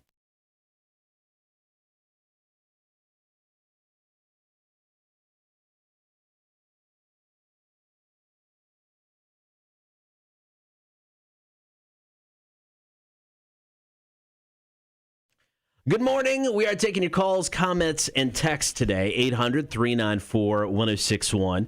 Would you rather be Jeff Bezos' guy or Elon Musk guy? We're talking like right-hand man. Mm-hmm. You are there with them through thick and through thin, making sure whatever they need to be taken care of, you are taking care of it. Yeah, I mean, speaking in nerd terms, you'd be Picard's number one. Yes. You'd be that dude with the beard just kind of carrying the clipboard right behind him. Me is easy, Elon Musk. And I know you could push it off as, hey, space. And you know what? Space is a major part of it. Because when it comes to money, both of them are stupid rich to the point money is irrelevant, in my opinion, in this discussion. Right. But I think with Musk, you're just getting so many other potential adventures or just insanity that you would never get with Jeff Bezos. And there's a lot of pros and cons to this. Now, Michael on the chat actually agrees with you, Kotter. He goes, I'm with Kotter. Musk all the way. I love the space stuff and find it fascinating. Would be cool to be Musk's right-hand man. But, you know, Kotter, I'm going to go on the other side of this. And I got a couple reasons why. Okay. First and foremost, Jeff Bezos, he does look like an arch villain. He does. So, I mean, it would be kind of cool. Like, yeah, you work for Elon Musk, and he's kind of weirdly shaped. And he looks like he looks like he went through one of those, like, space transporters and came out on the other side looking really weird. You know, like there was an accident. Yeah. That's kind of what Elon Musk looked like. Plus, drug guy, okay? I don't know if I could work for a drug guy like Elon Musk. He smokes weed a lot, according to you, and on essentially every podcast he's ever gone on. Yeah. Which is, I just know the one, Joe Rogan. How's this a negative? I'm just saying. Do you want to work for a drug guy? Could be too out there. No, I don't think so. Could be too irrational. It's a bonus. Could be too irrational. Plus, I mean, if you want to break down the cash, Kotter, Jeff Bezos, $196 billion. I get that, but 196, probably going to top over 200 billion by the end of this year. Musk has got so much money as well. The money thing It's only 166. It doesn't matter though. I mean, neither of them are going broke anytime soon. But to be the right-hand man, think of it this way. If you're going to be the right-hand man, you're probably going to be that way for life, right? Yeah. Jeff Bezos, 57 years old. Yeah. Elon Musk, 49. That's fine. What's wrong with that? I'm just saying Jeff Bezos is probably going to die before Elon Musk. Therefore, I'm essentially retired before you for being his right-hand man. Plus, I don't know if you've read the news lately, Kotter. Jeff Bezos just bought a $500 million yacht 2 years ago. It's just getting finished now because the yacht is so damn big. And that yacht, it comes with another yacht to be its support ship. So essentially, I could live on the second yacht. I essentially just got a free yacht. He got a BOGO yacht, bro. Musk is probably just waiting for that yacht to be done so he can go, all right, I'll top that. Let's do it. He just wanted to see what the finished product was.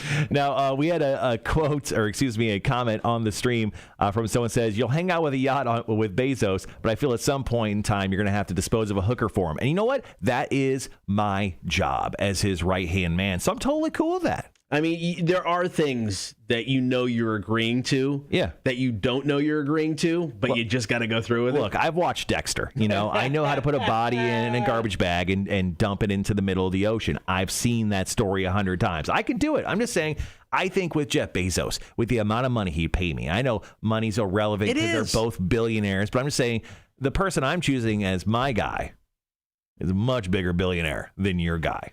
So Ryan Reddy on Facebook agrees with you. He said, Jeff's guy. I believe he has the longest and smartest sustainable income, and what he did was no fluke. Incredibly calculated and methodical. Elon obviously knows what he's doing, but I think there's been more luck, and he's been in the right place at the right time to get some of that money. I think hanging out with Elon would be more shock value and WTF moments, but hanging out with Jeff would be rich dreams come true. I'm just saying, I think Jeff Bezos has more power as well. I mean, I don't need the power, though. No, the thing is, you want a guy with power. Elon Musk, I mean, he's got enough money where he's got power. What if you want someone to just, stop existing, right?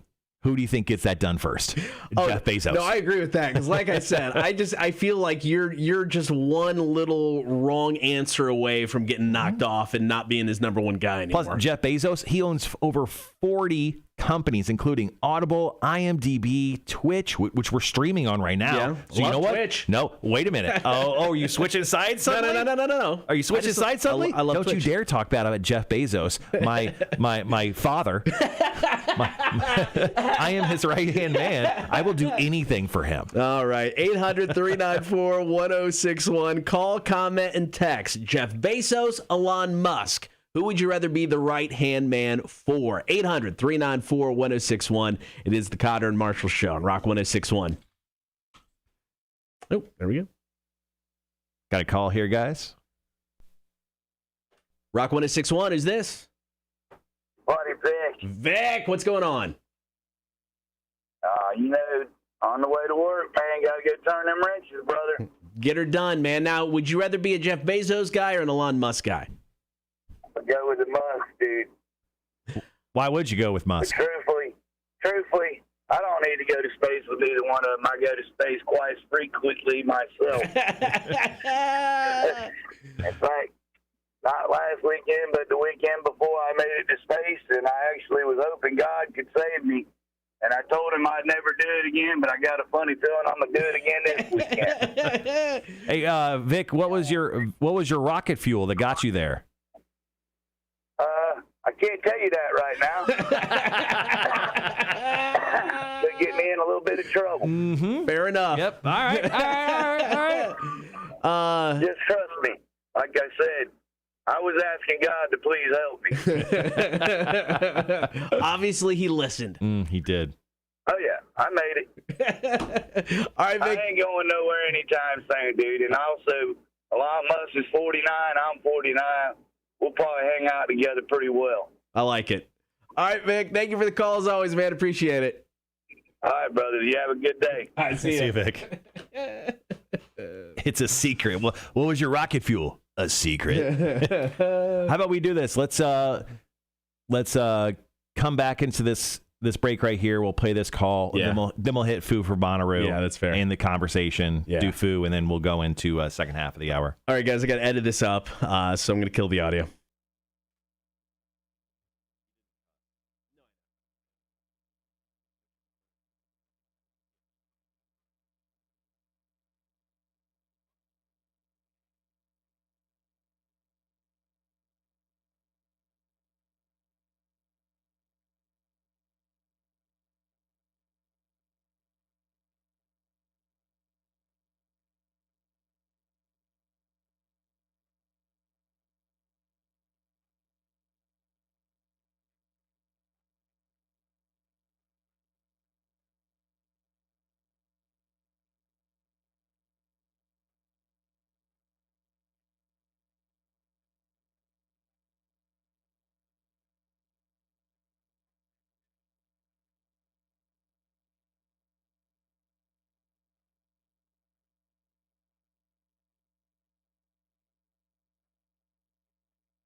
What up, guys? Back on the chat here. Thank you, guys.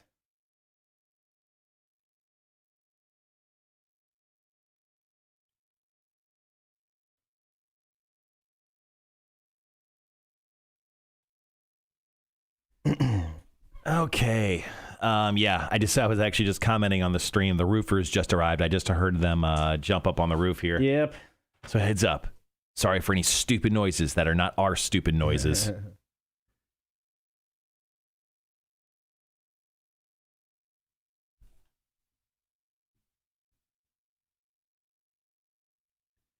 All right, we are, how far away are we? 3 minutes? Cool. Yeah, 3.5. Morning, Andrew. How you doing, man? Yeah, so here in about 3 minutes, we're going to come back. We're going to play that Vic call that you guys heard on the stream, and then we're just going to essentially wrap up the topic, and then we're going to hit up Foo for Bonnaroo, and then we'll jump right into the second half of the hour where we'll do the Dude of the Week death match. We'll break down the stories and let you guys vote on who the Dude of the Week should be. Hey, Andrew. Good morning, man. A-Dub's on. Mm-hmm. Good morning. Oh, Charles, don't get me wrong. The roofers got to eat too. They just can, finish their job above my studio, which would be great. Instead, they've been doing, roofing above this exact studio for, a week plus now. Wouldn't you say, guys? Could just be a shit show up there. Who knows?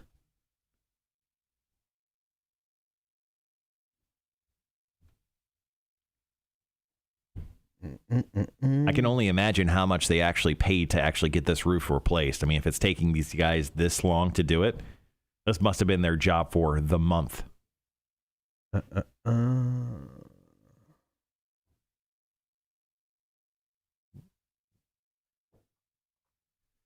once again, we'll do Torture Tuesday here at 9 o'clock today. Got Dude of the Week death match coming up right after this. 8 o'clock hour, we'll do Kotter versus Marshall. And then, of course, we have the trivia. Are you smarter than a community college dropout trivia that we'll do for some PBR tickets? That's right. Professional bull riding. Unleash the beast. You can win tickets. All you have to do is play against one of us.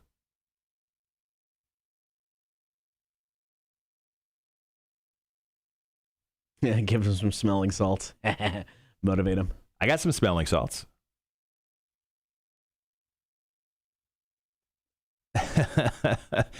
Jeremy goes, that's a long time for a roofing job. Definitely doing a jam up job.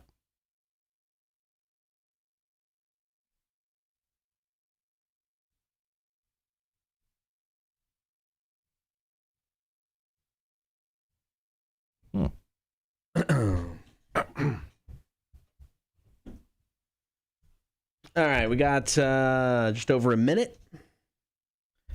Hop back on with Vic's call.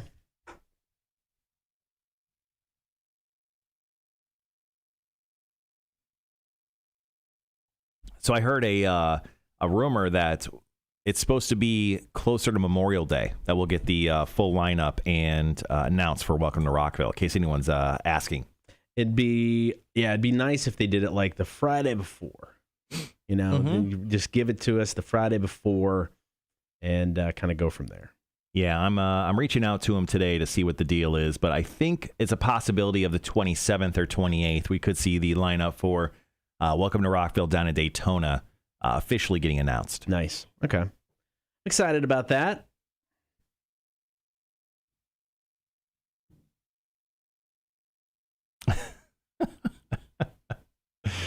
All right, that's another question we're going to save for the Not Safe for Work stream we'll do later this year. Rhett. All right. We'll be right back, guys.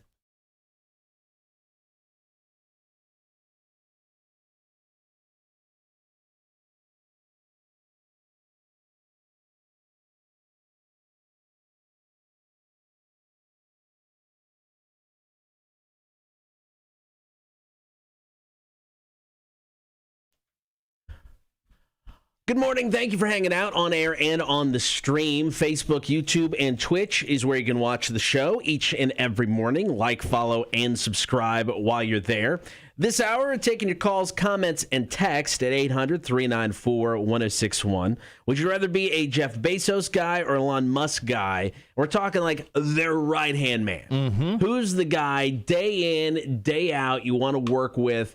And I don't know, plot the takeover of the world, because I just feel that's what they're both, the end game. Yeah, both of them. They're making their way towards that. They're getting there. Not letting anyone know, but Just, yeah. Who gets there first, I guess, is the big question. Of course, you got a call from Vic. Vic, would you rather be a Jeff Bezos guy or an Elon Musk guy?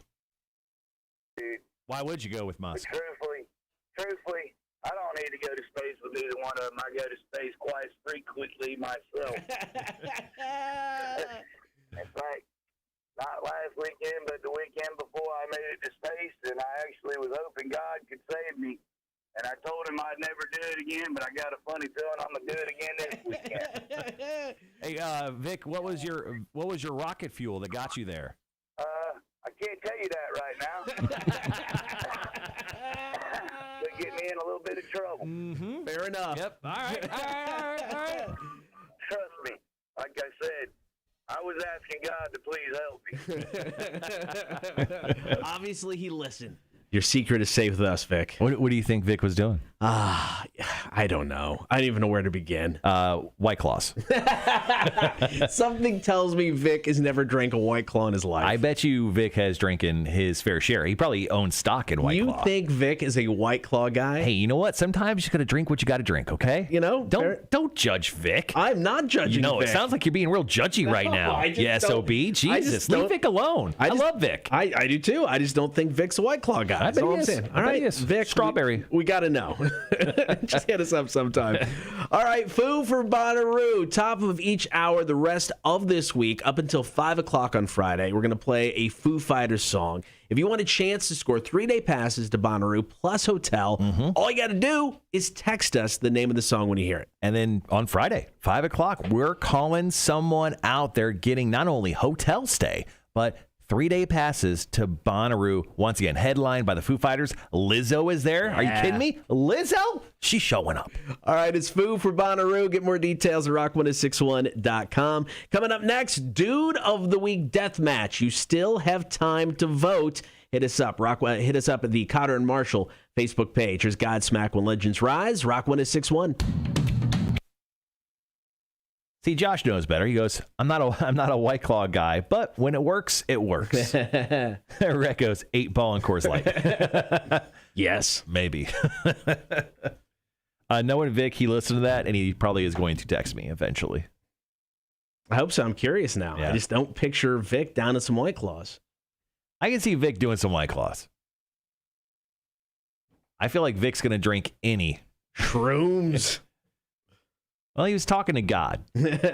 What's the drug most likely associated with God? Tell me that, and that's the one we'll determine.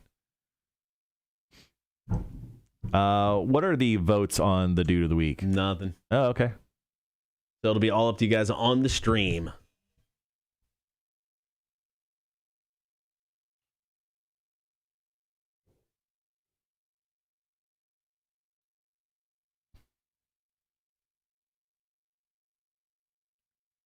So the choices of the Dude of the Week this week are 1, an anonymous person known as the COVID Bandit left a massive tip at a restaurant in Colorado. A place in Boulder called Flagstaff House posted a picture this week that he gave a $4,600 tip for the whole staff to split. So that is the Dude of the Week 1, choice 1. Choice 2 is a Facebook group that normally makes fun of baby boomers decided to help one out. A 57-year-old guy in Pennsylvania was trying to sell an air compressor on Facebook to help pay for a liver transplant. Well, this group of people called a car club where everyone acts like boomers, which has 37,000 people associated with it, donated a ton of money to his GoFundMe. Now he has over $55,000 for a potential life-saving liver transplant surgery. And his story on how he got injured is crazy. I definitely want to bring that up. Okay. So once again, let's see. Gibby says COVID bandits. Sean says COVID bandits. So the choices are the COVID bandit or the Facebook bullies who actually help someone. So yes, that is correct.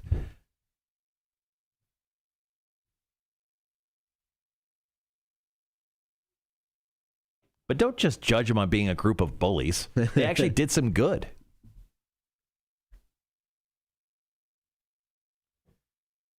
Rhett votes for the Boomers. Once again, guys, we're doing the Dude of the Week death match here in just about 5 seconds. 5 seconds. We'll be back.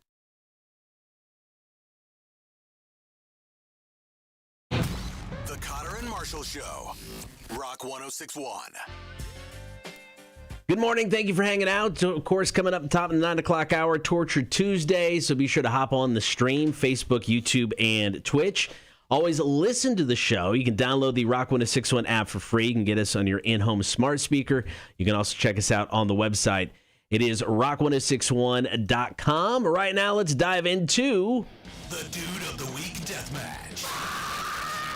Cool! A freak show! Let's check it out! The Dude of the Week Deathmatch on the Kotter and Marshall Show.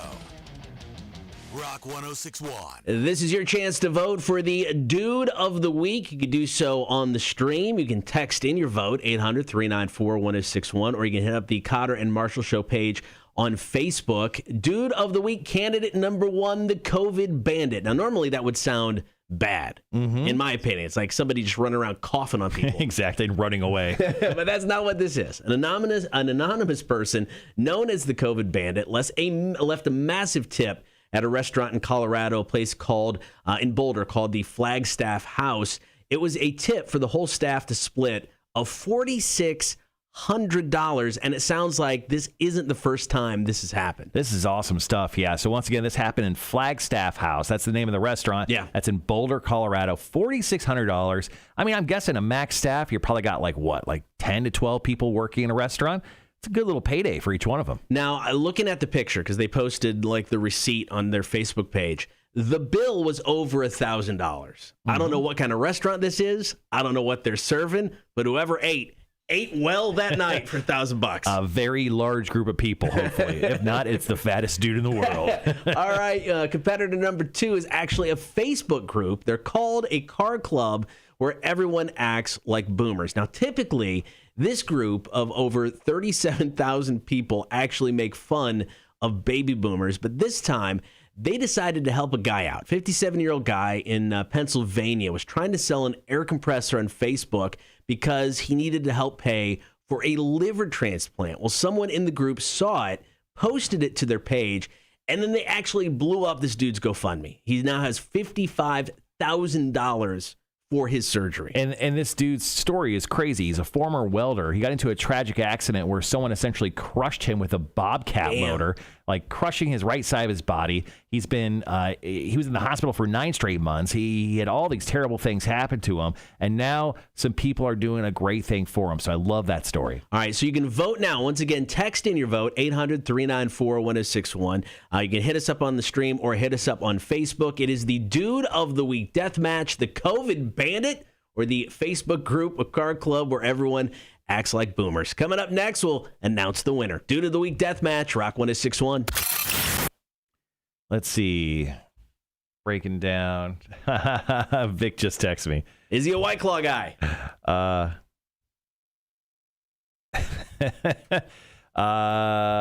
He doesn't say anything about White Claw, but I won't share what else he said. Just out of respect for him.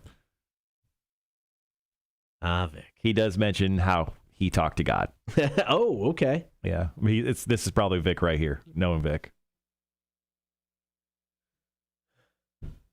Rock 1061, hello. Oh, hey, fellas. How's it going? Good, how are you? Fantastic. It's Bodine. What's up? Hey, man, how you doing? Hey, man. I'm going to be rolling through there in probably about a month. Okay. I'm leaving here in 3 weeks, and I just wanted to, say hi. No, love it, you guys. man. No, that'd be awesome. Look forward to it. What's up? Not much, man. All the time. Clearly. Thanks, man. I appreciate that. No, nothing. We're, just same old stuff. Just working in radio, doing that nonsense. We take naps in the middle of the day now. Awesome. Yeah, that's pretty awesome. The struggling with calling you Marshall was not calling you Whitey. Oh. Name from the past. Oh, that's tough. Haven't heard that in such a long time. It's tough for everyone. It's tough for everyone. We're all taking a moment. We all take a moment of silence every day. I take it. Let's just bury that. Yeah. It's okay. Quite like Tim Tebow at the beginning of his career. I take a knee before every show and pray to Jesus that name died. Mm-hmm. That's funny. What do you just heading out for a vacation? Something like that. That's cool. Drug run for Vic. For Vic. We'll call it a walkabout. Oh, okay. Nothing wrong with that, He's going to man. find himself. I like it. He's lost currently. I've been lost for years. All right, and on my way back to myself, I will find you guys. Hey, we're easy to find. Yeah. We don't hide well. Especially in the studio with giant windows. Right. All right, brother, man. It was great talking to you, dude. We'll see you in like 30-ish days. Yeah, just hit us up, man. We're down. Yeah, sounds like it. Cool. All right, man. Bye. See ya. Damn, that's cool. I haven't talked to Bodine in quite some time. It has been years. Years, I say. Let's see. I'm doing the breakouts. Let's see. One for Bandit, one for Boomers, one for Boomers, one for Bandit. We got one for Boomers. The Corona guy vote on via the text. Boomers. I vote for Vic for Dude of the Week. Good call. Dennis goes Bobcat Accident Guy. I think I switched my vote to the Facebook group. All right. Yeah, I think Boomers is going for the win here. Josh the phone. Did he say Whitey? Yes, he did. Tim, Morning Nerds. What up, nerds? All right, yeah. So currently, Boomers is absolutely destroying COVID, guy. It's not even close, guys. So is that just like the redemption arc? We're going to be assholes to Boomers forever. Then we're going to help one. Right. And we're going to be better people. Hey, look. You can't win over everyone. No, it's true. Very true.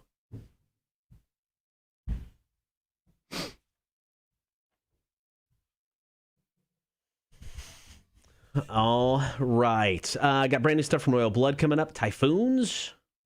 Their album came out on April 30th. I got a chance to listen to like 3 or 4 songs. I like it, man. I was listening to it on YouTube the other day while I was working at the house.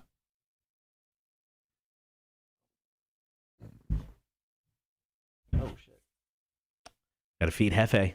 Forgot to feed Hefe this morning. What an asshole. Of course, Hefe will be put to work on Thursday, where he'll pick a new song. It's been a slow couple weeks for anything overly new, so hopefully we get some stuff this week. Yeah. Tim goes, can we get some more information on this Whitey thing? Yes, when I first started in radio, I went by the nickname for Whitey of 2 or 3 years, I want to say, something like that. Yeah, because you talked about it before where you did like the morning show stunt boy stuff. Yeah, when I started like in radio, I was the stunt boy for a morning show called the Markley and Bones Show. We were actually just talking about Bones the other day. He does a morning show, a very successful one now up in Michigan. And Markley does a very successful afternoon show. He's syndicated across the country, man. He's killing it. They're both big deals. Yeah. But yeah, they both do very, very well. And I started with them, and they called me Whitey. Yeah. And then after that, I was just like, yeah, I'm just gonna go by my last name.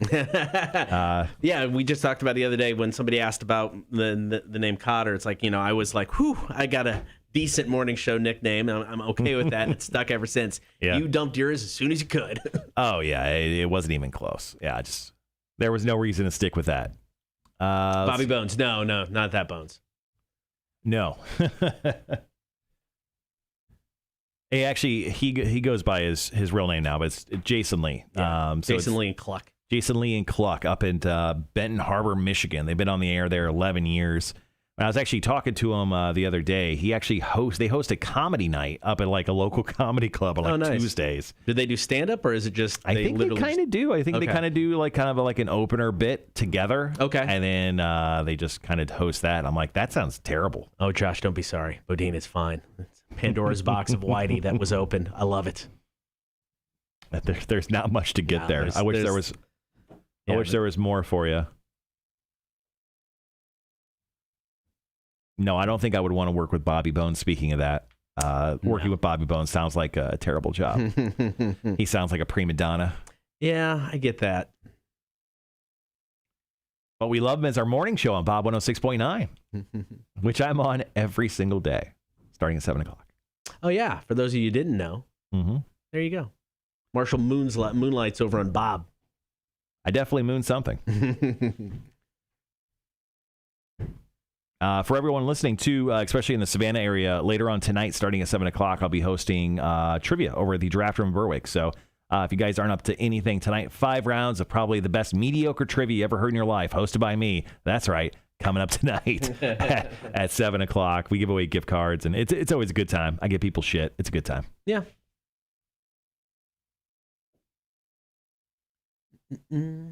Steph the hot chick was much more scandalous. Oh, yes, she was. I love Steph. I still talk to her all the time, man. She's doing mornings now on the Wolf, right? Yeah, the country station back home in Peoria, yeah. Yeah, she started out on the rock station with us, and then I want to say she went over, she did some stuff with D, didn't she? She do Big D? She did mornings.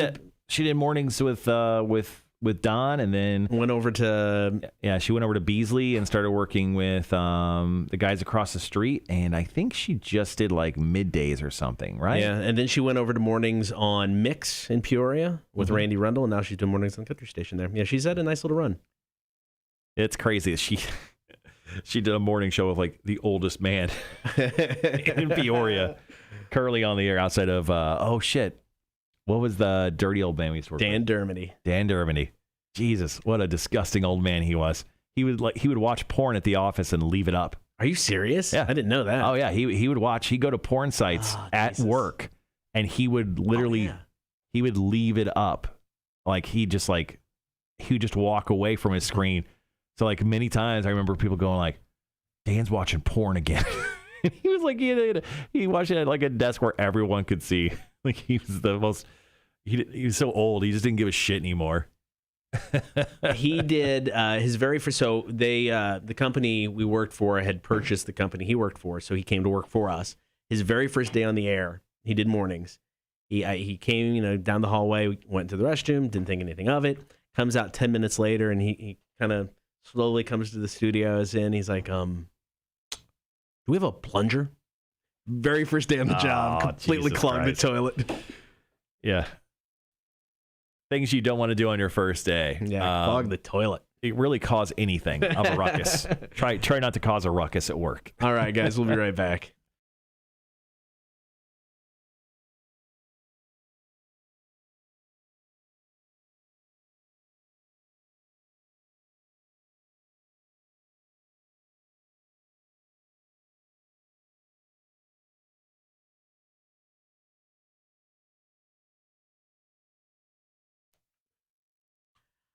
All right, good morning. Thank you for hanging out. Just over an hour away from Torture Tuesday. I always say that is a good first day to hit the stream if you haven't done so yet. So top of the 9 o'clock hour, get on Facebook, YouTube, and Twitch. Watch me suffer through the box of mysteries. It's going to be a thing. It's totally going to be a thing. No, it's going to be a really interesting thing, but we'll get into more details about that a little later on. But it would be so fun. Right now...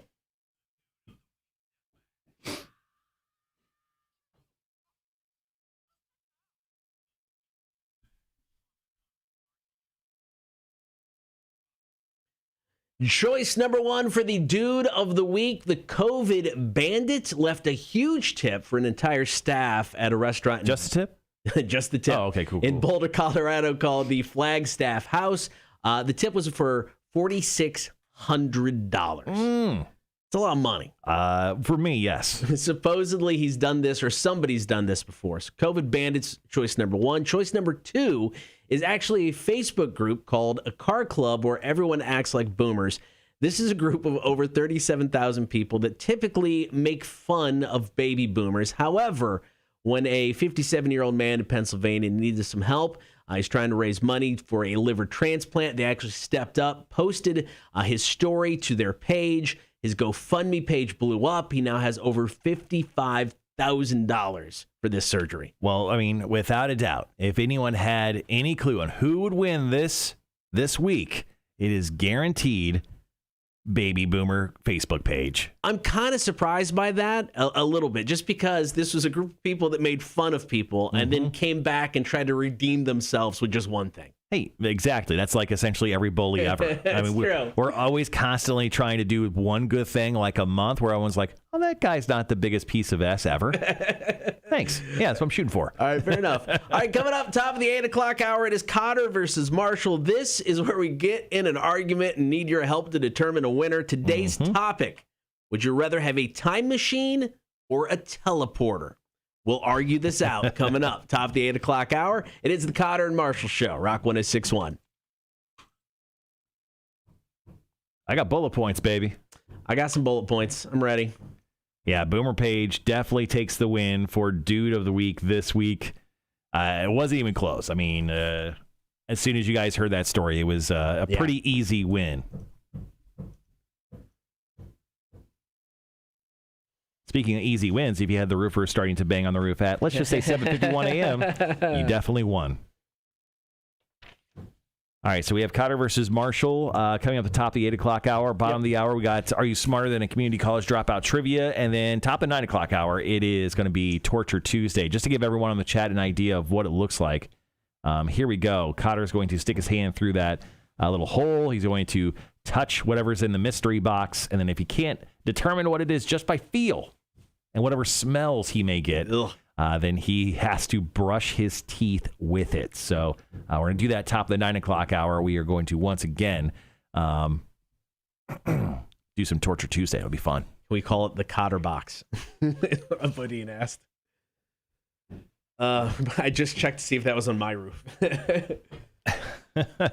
No, we probably shouldn't call that the Kotter box. I feel like that would be an issue.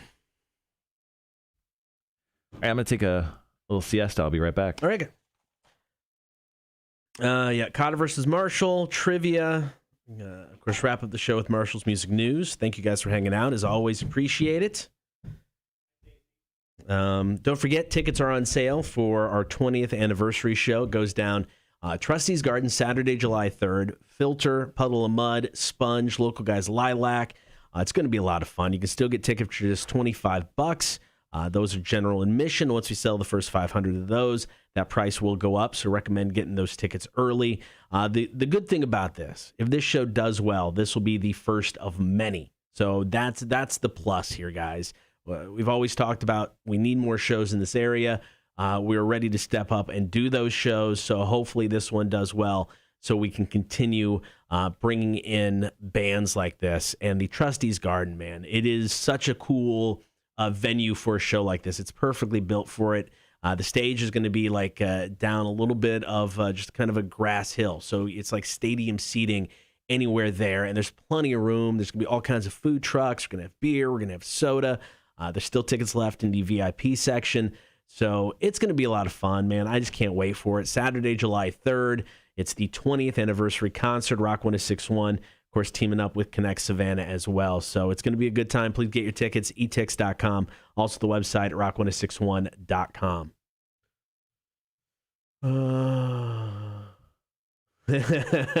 Tony. So tired of the roofers, they must be hourly. It's only been 6 weeks. Yeah, it's been drawn out a bit. Oh, and Tony, my wife, loved the massage gift for Mother's Day. As soon as school wraps up, she'll be either calling in or going to the website to set up her appointment. So she's excited. Yeah, Gibby, the bands are so ready to go. I mean, so ready to go. That's why, we don't know the lineup yet, but 4 days of Rockville. This is the first day. First year it's gone to 4 days. I expect that lineup to be bonkers because you got a lot of bands who aren't ready to commit to a tour in 2021 yet, but they just want to get out there and play. They want to get paid. So I think Rockville is going to have a killer lineup. And then what 2020 was supposed to be, we said it in 2019, 2020 was going to be the year of the live show, man. It's like every band on the planet seemed to be touring, and there wasn't a weekend where you couldn't go see some live music. I think 2022, because of the pandemic and because there's a buildup of no live music or hardly any live music, no big bands touring, 2022 is just going to be stupid. You like live music, you're going to find a band or bands you want to go see. So I'm excited, man. I think the potential for the upcoming next year and a half, 2 years of shows is going to be limitless. So it's going to be fun.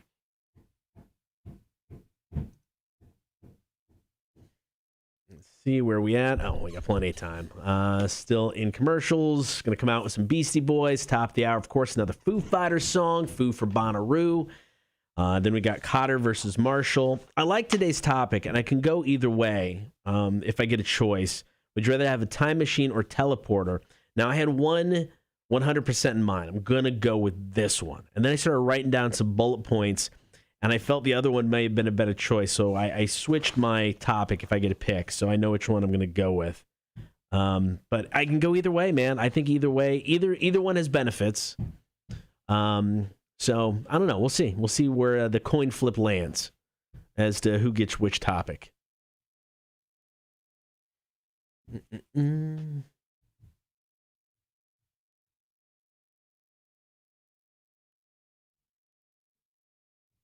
would you like to see in concert? They want to perform and be seen. There's no greater drug.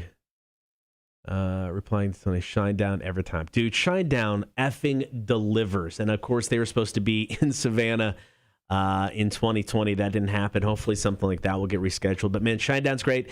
My big one, because I've never seen them live, is Rage. And unfortunately, they're not really coming around the area on the tour, but hopefully somewhere. Avenged Sevenfold would be a great choice, man. God dang, they put on a live show. And it's been a minute since I've seen them. Metallica, always, non-points great.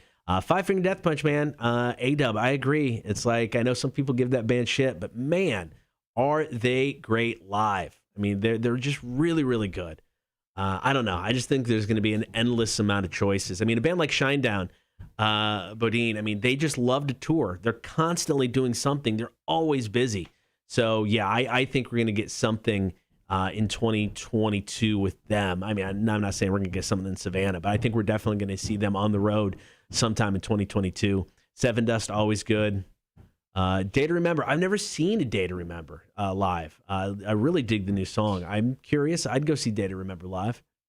But yeah, I mean, I think Rockville's just going to be stupid this year. Oh my God. The lineup, the energy, I think it's going to be everything everybody wants in a live show in 4 days. It's just going to be dumb. We're all going to need to sleep for a week afterwards. Yeah, Avenged Sevenfold's great. First time we saw Avenged Sevenfold is at the House of Blues in Chicago, which is, you think about it now, it's right when Backcountry came out. So you think about it now, it's like you can't imagine them playing. I mean, the House of Blues is a great venue, don't get me wrong, but it's a smaller venue. So the thought of them playing the House of Blues is just kind of crazy. They've gone such above and beyond that. Godsmack, great live. Saw them at Rockville a handful of years ago. And man, they just controlled the crowd. It was very cool to see.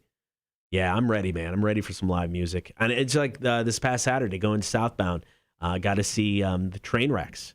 And I hadn't seen them in years. I forgot what a great band they were. Trainwrecks are awesome, man. You get a chance to see them. Do it. They're so much fun to see live. It's just a lot of fun. It's great to see live music again. It's just so cool.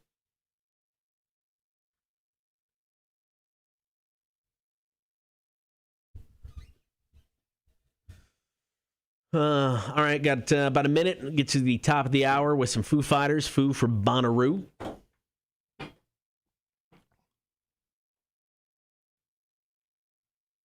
Just talking live music on the stream. Band you want to see, Marshall? Now that live music hopefully will be back second half of this year and the next year. Who you hoping to see? Tenacious D, Ghost. Yeah, Ghost again. I just got a letter. I have no idea who it's from. Okay. It says, Marshall, so great to meet you at the New Realm, folks. Can't wait for July 3rd concert at Morris Center. All the best. What's the address on the back? If you don't want to give it, that's fine.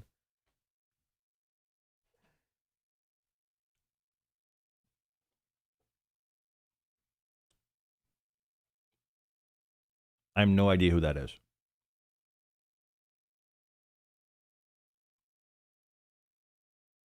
And I don't know what that is. Interesting. Sorry, I forgot to turn the camera back on. Oh, no. Wait, yeah, here you go. What's that? Jennifer Abshire. Oh, it's Jennifer? Yeah. There you go. Okay. Yeah, I would have never got that. She was the... Yeah, no, I know who she is. I was just saying the logo. My Lord. Yeah, no. The logo and then her signature, I had no idea. No, she was the one with New Realm, right? Yeah. Okay. Yeah. That makes sense. Yeah, I was trying to remember. I was trying to think of who I met. Still want to see Pearl Jam? Yeah, Jeremy. I'd never seen that band live. I so want to see Pearl Jam. Is A-Dub's talking shit about me? Aren't you skipping work today to go play golf? Shut the fuck up.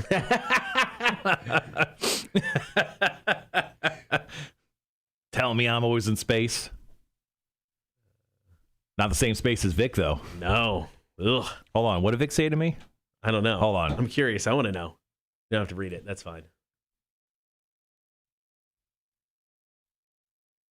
Vic said, I do the blank life, if you know what I mean. Wink, wink. I can't wait for everybody to meet Vic at the show. I told you. Remember when A-Dub got mad at me because I gave Vic 2 free tickets and then made him buy one? Dude, the best thing ever is to get Vic at that show. Not on stage. Possibly on stage. But Vic at that show makes everyone's life better. We'll have at the show... I mean, we're going to be busy. We have to cram in a half an hour where we can just have a horde meetup. Just real quick, say hi to everybody. Uh-huh. I mean, I'd love to hang out all day, and maybe we'll definitely find some time to have beers with everybody. But even if we can just pencil in 30 minutes as we're running around interviewing, doing some stuff, where we just have a little quick meetup of everybody with the horde just to say hi, maybe take a picture and all that kind of stuff. That'd be cool.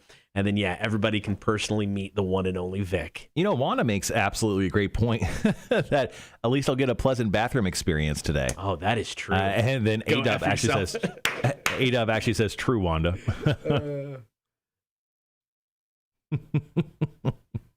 That's awesome. I know what it is. Aaron our boss, he loves to drive from his home in Bluffton.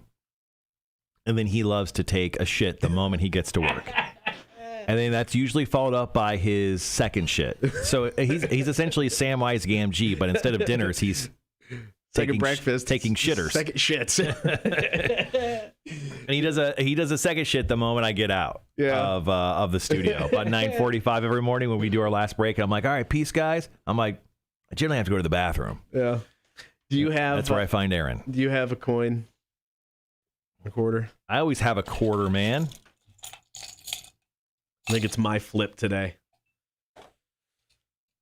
Flipadelphia. 90 seconds. Kotter versus Marshall. Once again, need your help in determining a winner.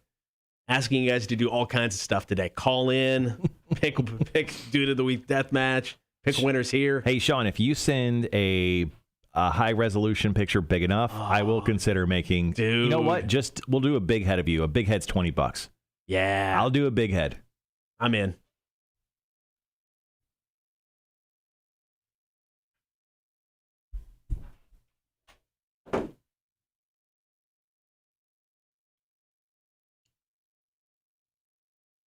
All right, guys, we're 1 hour away from Torture Tuesday.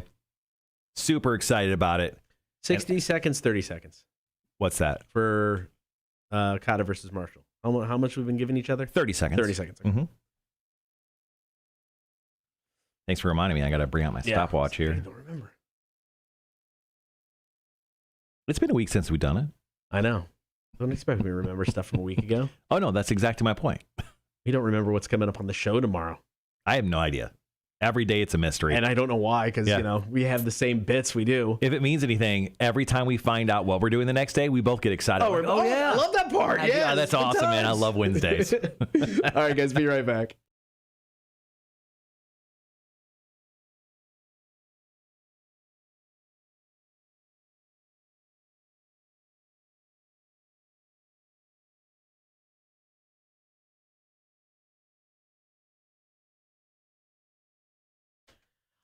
Good morning. Thanks for hanging out. Kotter and Marshall Show. 1 hour away from Torture Tuesday. Get ready to hit that stream. If you're not already there, join the Horde on Facebook, YouTube, or Twitch.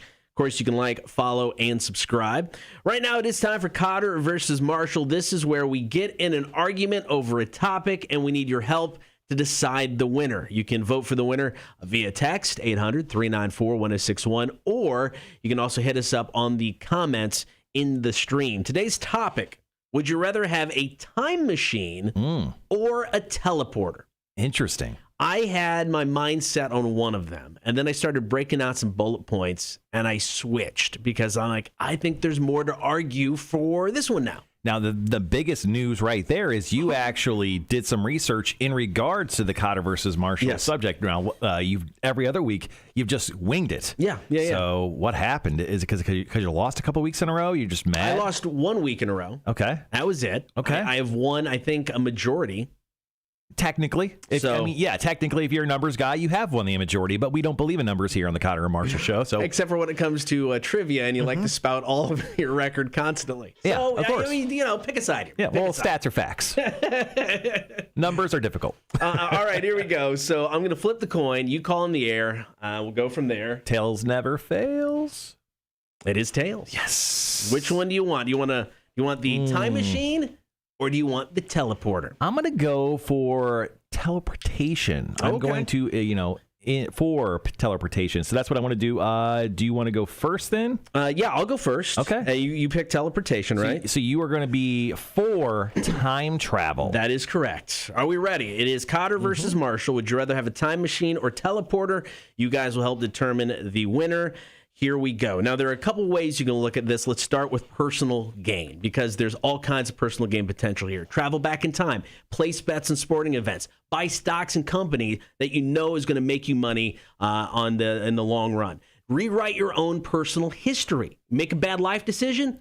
Talk yourself into changing that life decision. Save friends and family. Maybe you lost somebody that you loved in a freak accident. Go back and save that person's life, man. Take advantage of this. You can also help save the world. Go back in time. Warn people of things to come. I mean, Kotter, there's time travel. And kill Hitler. There's time travel, and then there's absolutely rewriting history, what you're doing. And it could lead to weird implications that could lead to disastrous results, Kotter. We've got disastrous results now. What happens if that family member, that cousin you saved, goes on to murder an entire family because it turns out your cousin was a serial killer because you didn't know him good enough? What about time travel into the future is much more or less just a long-term freeze. Essentially, you're just freezing yourself, and you hate the cold. You moved to the South for a reason. What are you doing? You're not freezing yourself. You can go to the future and see what's going to happen, and then you come back and you're like, all right, guys, this is the direction we're heading in. We need to help change this. So now you can set plans to make the future a better place for everybody to live. But also, especially if you're time traveling, you're probably going forward, right? Because you want to see what's out there. It could lead to disaster results. It could melt your brain. Also, you'd be,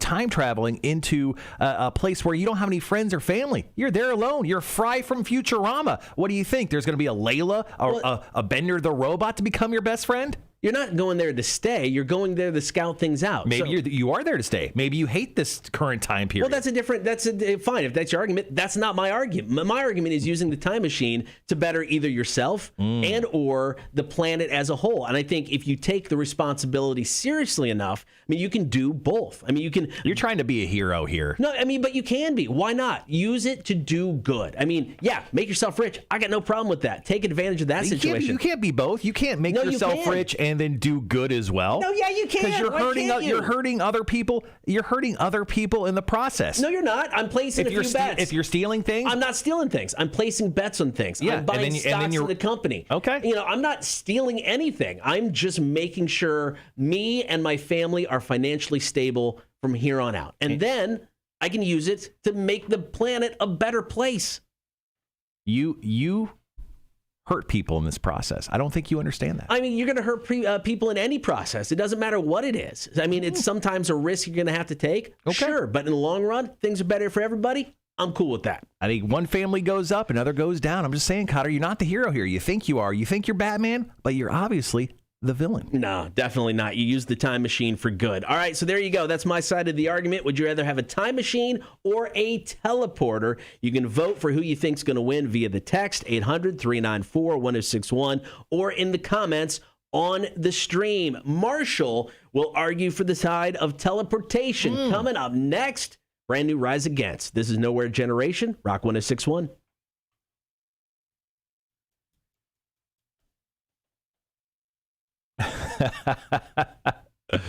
I like that one.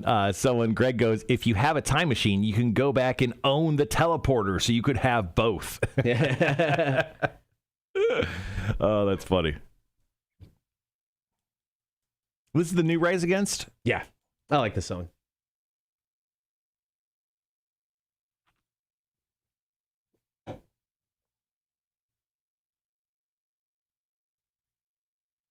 Rhett made a good point too. If you could precisely enter a date and time into a time machine, you could also be used as a teleportation device. That's true. 5 seconds into the future, I want to be in Rome. That's true.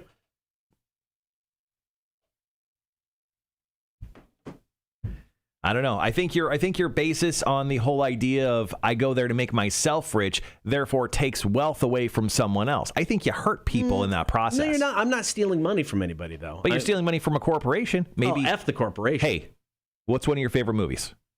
National Lampoon's Christmas Vacation, right? Yeah. Let's say one of those corporations that you took money from was Clark's. You know, one of the reasons why Clark didn't get his bonus? It's because of you. That's not my problem. Oh, okay. So you finally admit that you're actually hurting people. You're going big picture. You got to think big picture. You look at big picture, but you actually have to look at the details. Now, once again, we're not number guys, and I understand why you're not looking at the details. No, I mean, I think you can take advantage of yourself, or take advantage for yourself. And I mean, I think you can better yourself off, and I think that's fine. But then I think you can definitely use it for good. You can go in and you can make the world a better place. Use it for what's right. Right. I just hear you singing that song to yourself. Make the world a better place the whole time while you're murdering people. Not firsthand. Once again, you just admitted that you're going to murder people once you learn how to time travel and make your family but you're not, a one percenter. You're not murdering people. Right, directly. No, you're not going to murder people. I mean, you're going to save people. You're just not going to murder people? No, you're going to save people. You're going to make the world a better place. You're going to use it for the side of good, not evil. Right, you would. Yeah. Anyone else? Well, that's my argument's, me. Mm-hmm. That's my argument. Mm-hmm. But it's not. I mean, you're saying you're going to help all these people, so it's not just about you. It's about all these other people. That I'm going to help. Who's going to have a better life? You're welcome. Maybe some of those people don't deserve a better life. Oh, yeah. Either could be used for nefarious reasons. Yeah.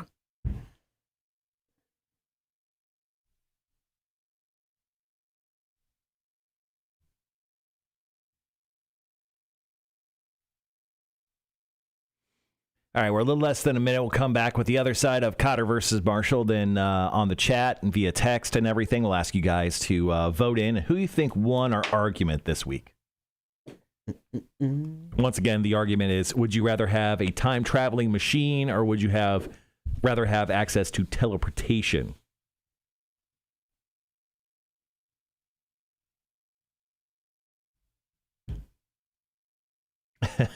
Now, Gibby's singing We Are the World. See, it's a catchy tune. It's a very catchy tune. All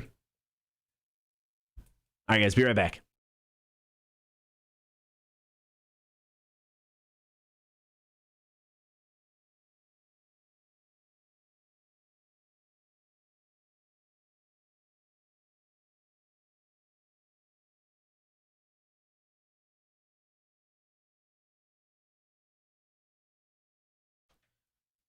Thanks for hanging out. Get the stream, Facebook, YouTube, and Twitch. In the middle of Kotter versus Marshall.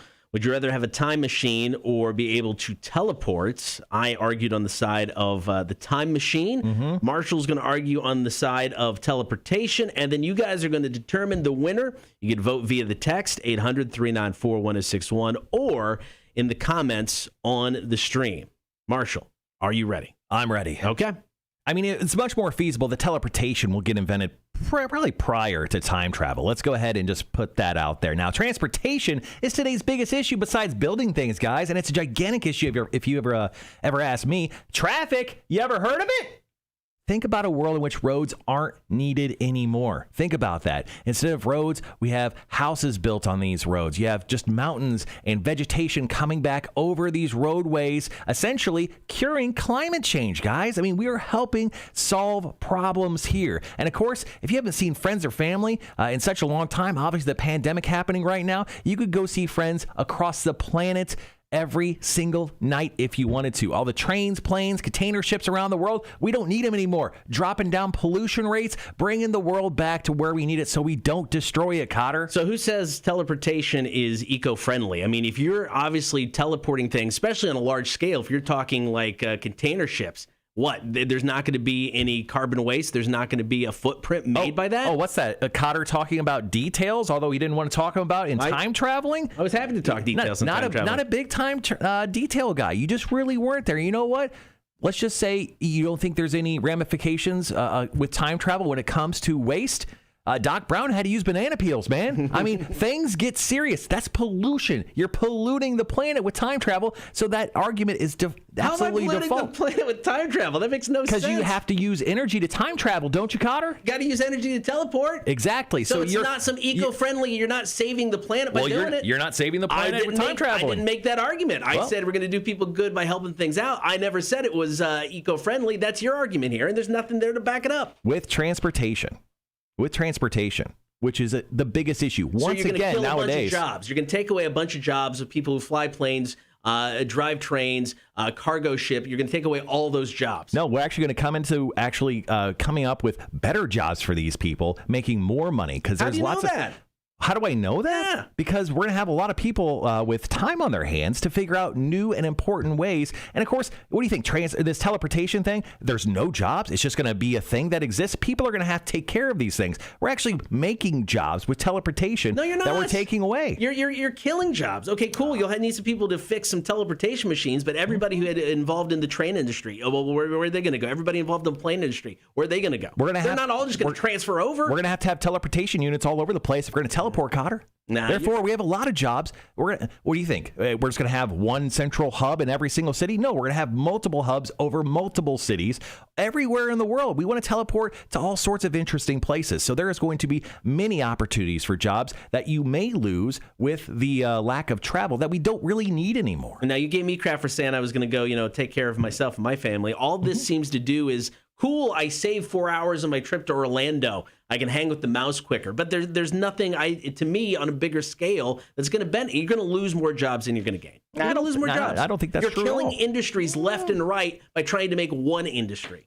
That's not going to be good for anybody. That's actually good for a lot of people. No, we're saving so much time. No, sorry. Do you love traffic?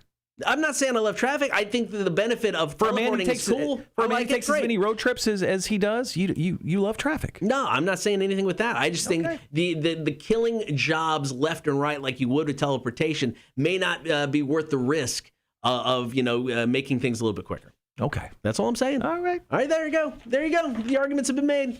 Would you rather have a time machine or teleporter? It's now up to you to vote. You can text in 800-394-1061 or hit us up in the comment section on the stream. We'll announce the winner next and get to, are you smarter than a community college dropout? Kotter and Marshall Show, Rock 1061.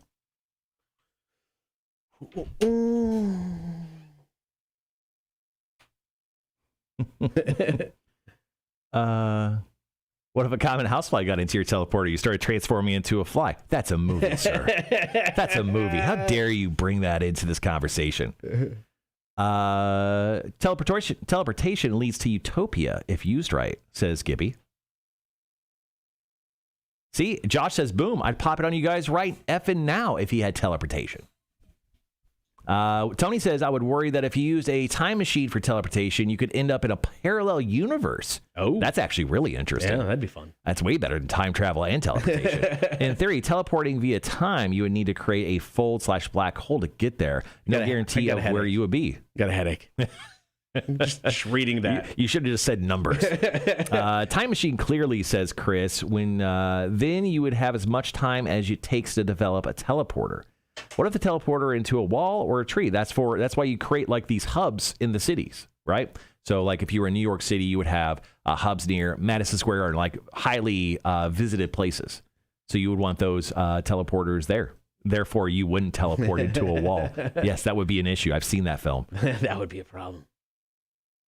Wanda says both good arguments. Chris voted for you. Nice. Thank you, Chris. I appreciate that. Sean says you'd think Kotter would be more happy with the teleporter based on his automotive issues. My car's a piece of shit. Yeah, I agree with that. Speaking of, how's the check engine light? Oh, it's on. It hasn't been running rough, but I'm probably going to have to take it back in. But I think we've officially made the decision that I'm getting a new car. What are you thinking about? I haven't thought that far yet. My wife has gotten so much luck out of her Toyota. I was thinking of leaning toward that. I mean, she's had that thing for... Oh, getting a Toyota? Yeah. Because she's got to drive to Illinois this summer, and then they got to go from Illinois to Arkansas for like freshman orientation. And neither of our cars, her car's just so old. Mine, obviously, with the issues, I don't feel good about either of them going that long of a distance. So I think we're just gonna have to bite the bullet. Get a truck, says Aaron. I could be driving a Honda. That's an option. It's on the table. Red says my vote is Kotter and his flux capacitor. Yeah. All right, guys, go ahead and drop your votes in. We're going to name the winner here in how much time we got? 5 minutes or so? Charles, I may be having an issue with that type of vehicle now. It's weird that you wouldn't say the brand out loud, Kotter. That's very strange. It's like you almost didn't want to say it out loud. So guys, go ahead and vote. When do we have, let's see, Rhett and Chris have voted for you, Kotter, in the Kotter versus Marshall argument. So go ahead and drop in your votes, guys. Tony voted teleportation. Tony likes black holes. Well, the idea of using black holes. What's wrong with you? Nothing. Time is on my side. I'm guessing that's Greg voting for you. I don't understand, but I'm going to say yes. So the time traveler leans teleport based on shitty auto. No, I don't. No. He wants to go back in time to give you a better life, Josh. Yes. I'm going to go back in time and kick myself in the ass for buying my current car. See? Change a life event. Right there. Don't buy that. See, and if you did that, the gentleman that sold you that car, therefore, would not get the commission, and he wouldn't have the money. He ended up quitting that job anyway. Yeah. So. and I bought a car. It didn't do him any good. Mm-hmm. Yep. 3-1 right now. You guys are voting for Kotter. That's sad. I got Wanda voted too. Sounds like Kotter has changed his mind to teleportation. No. Everyone thinks you're changing your mind. Where did I say I changed my mind to teleportation? What you're saying right now, everyone thinks you're changing your mind. I said my car's a piece of shit. That's not changing my mind. All right, man. I would time travel back and not buy the car is what I would do. He would time travel back and choose teleportation. Andrew says teleport. Sean says teleporter. Gibby votes for me. Holy shit, that's 3 in a row. Good for me. Yeah. Fuck yeah, guys. I don't know who's winning. I know, I'm lost. There's so much going on here. I think we're tied right now. Let's just say Where's the poll? Where's the poll? Things Cotter's wife doesn't say. Huh? No, get it? Say that at all. See, that's a sex joke. Yeah. It's past 8. It's cool. She's not listening to the stream. Cotter worried about saving the world, but we'll get a gas-guzzling truck. Oh, time travel may be rough on your old bones, Cotter. Oh. Everything's rough on my old bones. God, did you guys... Speaking of that, did you guys see Cotter do a front flip yesterday? It was brutal. It hurt me, and I just filmed it. I think I said that was the first thing I said. I'm like, Jesus Christ, did you hear that thud? He didn't happen to drive a Malibu or Impala. You had an Impala, didn't you? No. What was that? I had the... Alero, yeah.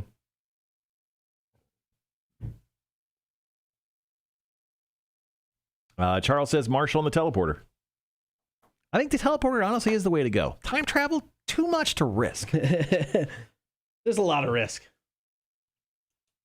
But yeah, if I could just walk into the gray cylinder, to walk in and then one door closes, the other door opens, and suddenly I'm in, Maui. That's fucking cool.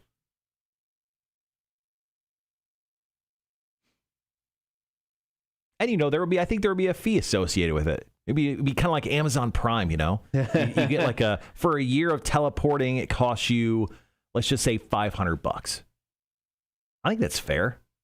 I'd pay $1,000. I'd probably pay more than that. You wouldn't have to worry about drunk drivers anymore. I just realized that. No one would die in a vehicle accident. You can drunk and teleport. It's true. Could you? That would be fucked up. You wake up in China. I just got drunk last night, man.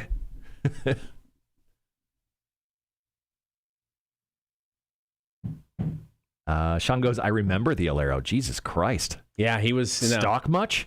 Stuck in a wall. Yeah. Teleporting would be more convenient, but I think time travel would be way more interesting. I agree with that. I think the technology of both will be incredibly interesting. Oh, yeah, 100%. You've got me by 1. Who do you think is more likely to... What is more convenient for criminals? Ooh, good question. Time travel? I think probably teleport, because you do have the ramifications of messing things up. So if you're a criminal, you want it clean, simple, easy. Like I think it was Bodine who said, teleport into a safe. I mean, you could teleport into the bank safe, take the stuff, teleport out, you're gone. Well, the thing is, like, any location in my teleportation idea you'd have to have an installed teleporting, I don't know, unit to go to. I guess I'm looking at it more of just a, standalone Star Trek, beam you up, beam you down. Yeah, you're not like Nightcrawler from the X-Men. Maybe you are. Go right into it. Maybe you are. None of us have superpowers. Charles has a good point. Although if you could time travel and kill baby Thanos, we would still have Black Widow and those hot-ass black pants. Teleporting is not convenient for criminals. In and out, poof. Poof. I thought that would be, in my opinion, that'd be a little bit more convenient, I would think. Yeah, I guess, if you're robbing a bank and you run out to the street corner where the teleporter is, let's just say it's like, essentially it's a phone booth, right? You run out and then you're gone and they don't know where you went. But, if you're teleporting and it's by a company and you're paying like $1,000 a year to teleport, they would obviously have a log of where you're going. That's true. I guess I'm thinking more of, the evil mastermind figured out teleportation so he can do bad things and he doesn't have all of the corporate red tape to go with his robbery. Yeah, Greg. So I do have a high-tech bus stop. And that's what I'm saying. Teleportation, I want to see these as like phone booths on the corner type of deal. And that's how you do it. Now, wearable teleporter tech, that's ridiculous. Guys, come on. We'll be right back, We're trying to have a serious conversation.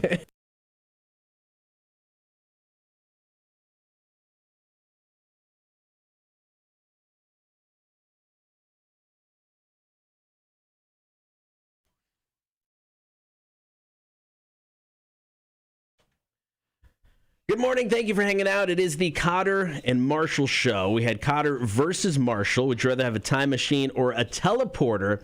And I think we just got to vote in on the text. I think you got me by 2 votes. Oh, nice. Teleporter for the win. All right, Kotter. So not only did I win this, I've already won Torture Tuesday because I don't have to do it this week. So technically, I'm 2-0 today.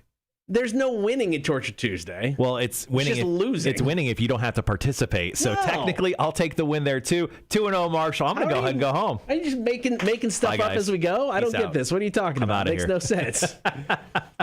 All right, so this coming Saturday, we're going to be hanging out at Savannah Harley-Davidson for the King of the Hog. We were supposed to do this several weeks ago. Unfortunately, there was, a monsoon, if everybody remembers that. Yeah, that was ridiculous. So we're going to be hanging out there this Saturday, and I'm looking forward to it, man. I haven't had some good barbecue in a while. Bring it on. Yeah, Savannah Harley-Davidson starting at 11 o'clock this coming Saturday. Kotter and I are going to be out there. We're going to judge, and there's one thing we're good at, is screaming at people. You guys have noticed, yelling at each other, and then choosing what thing is best, usually with the help of you guys. So I think we're going to be very excellent judges after all the screaming and yelling this week already, and it's only Tuesday. The festivities start at 11 o'clock. There's live music. Like we said, there's plenty of barbecue, and it's just hanging out at Savannah Harley-Davidson, which is always just a fun place to be. So be sure to join us this Saturday. It is the King of the Hog barbecue competition and concert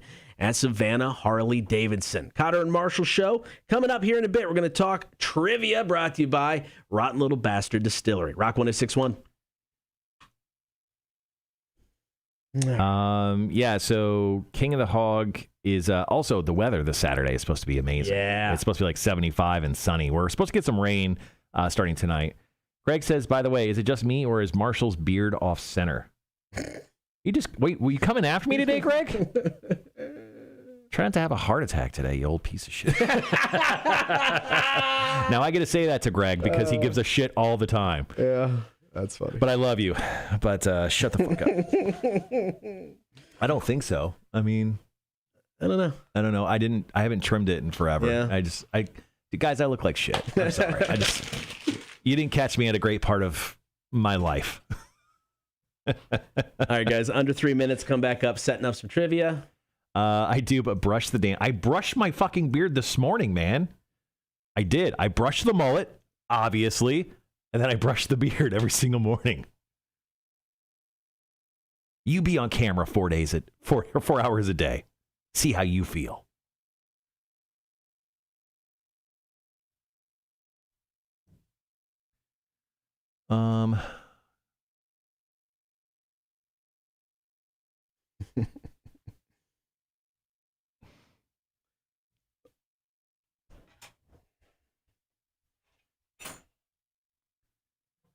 All right, what do we got up next?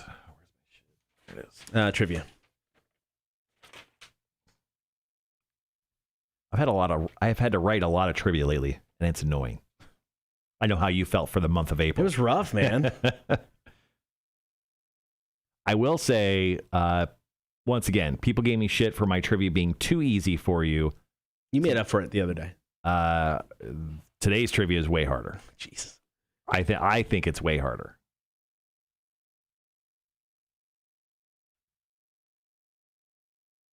Oh, yeah, it was my anniversary last Wednesday. Thank you, Greg. You're still an asshole.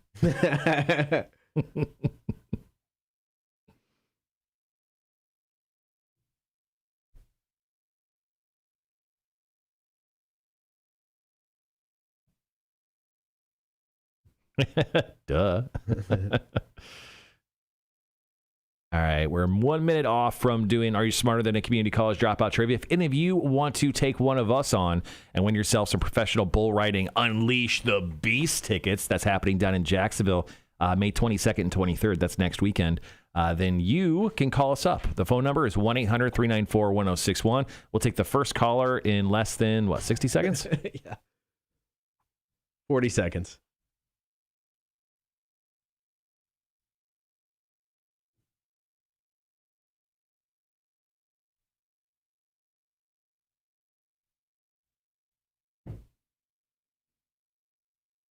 All right, guys, be right back.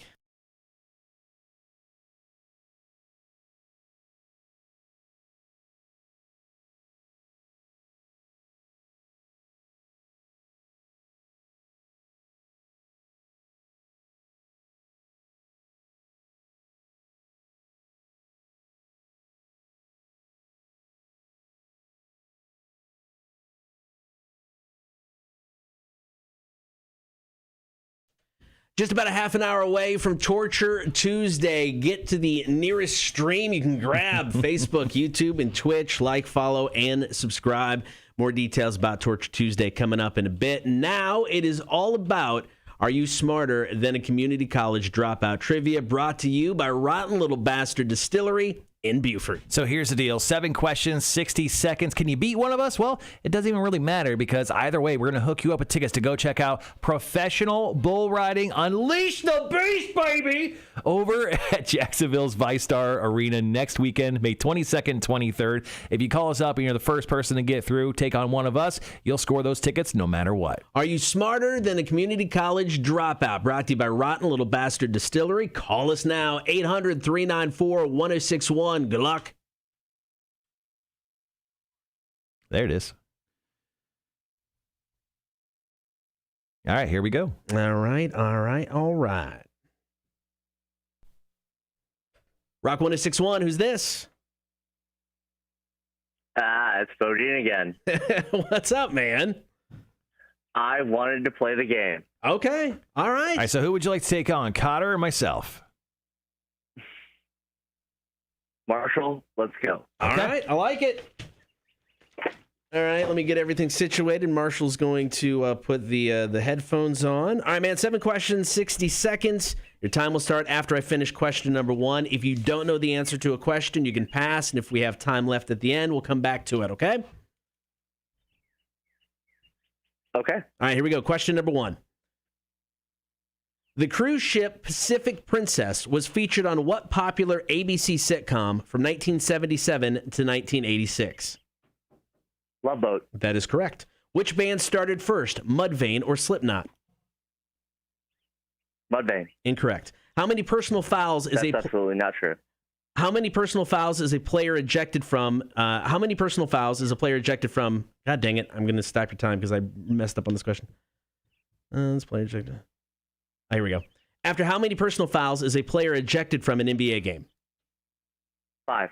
Incorrect. Who painted the Mona Lisa? Damn. What's that? Who painted the Mona Lisa? Da Vinci. That is correct. Multiple choice. What year was the first iPhone released? 2005, 2006, or 2007? 2007. That is correct. What 2019 film was a sequel to the M. Night Shyamalan films Unbreakable and Split?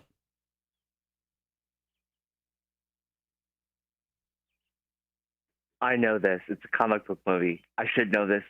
It's on the tip of my tongue. I pass. All right. Multiple choice. What is the national sport of Japan? Judo, kendo, or sumo?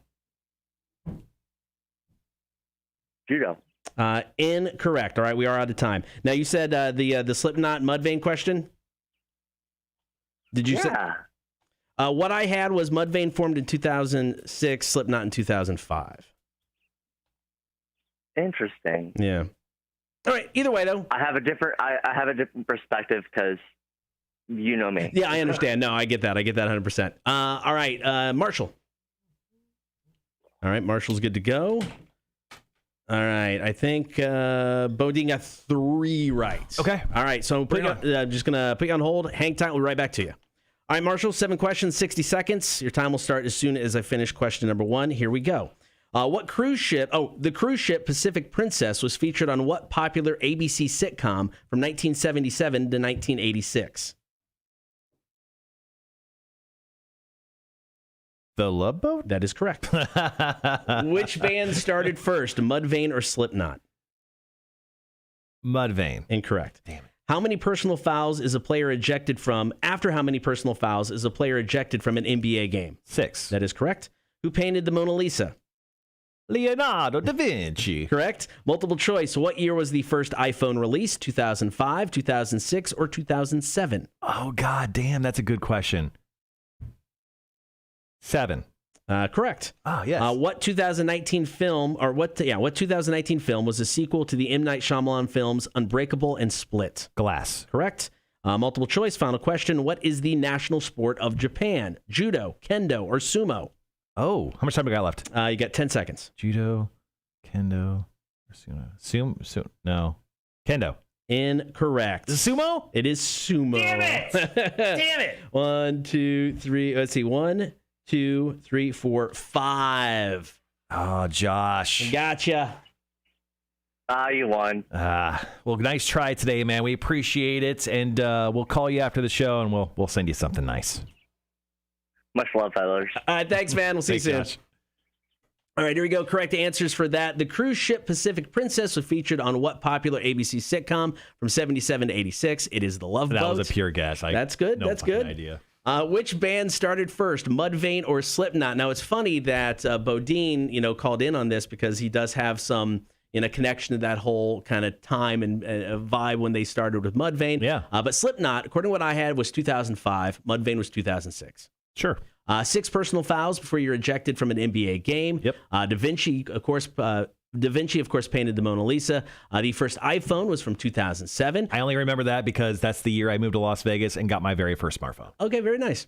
Glass was the sequel to Unbreakable and Split. And sumo is the national sport of Japan. I thought it was too obvious, so that's why I was like, kendo? Well, I wanted to go with the non-obvious choice. I almost went non-multiple choice, but then I thought I'd make it fun and throw the other ones in. All right, okay. All right, there you go. Are You Smarter Than a Community College Dropout? Brought to you by Rotten Little Bastard Distillery in Beaufort. Play tomorrow morning, 8:30, Kotter and Marshall Show, Rock 106.1. Greg's on one today. Greg goes, it'd be funny if Kotter had 2 lists of questions, an easier set for a caller and impossible set for Marshall. Ooh. Yes. Damn you, Greg. All right, guys, got to kill the audio. Marshall will hang out. I'm going to edit this up. We'll be back.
Check. There we go. Perfect. All right, guys, we're back on the audio here on the stream. Thanks for hanging out. So Kotter just wrapped up editing Are You Smarter Than a Community College Dropout Trivia, brought to you by Rotten Little Bastard Distillery. I can say it real fast. I almost stopped by Rotten Little Bastard on Sunday. They're not open on Sundays. So that was a bummer. Going to make my way over there eventually. But, yeah, so here's what's going to happen.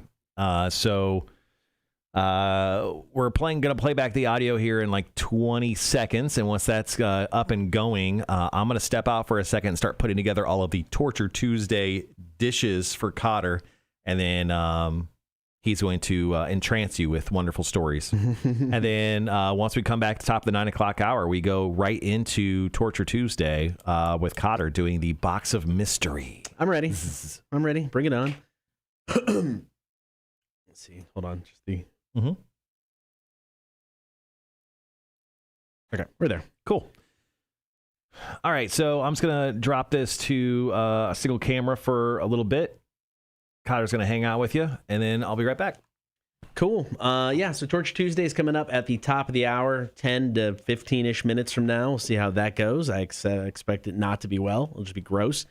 I think we talked about it earlier today, but we came really close to having to reset our days of having studio issues.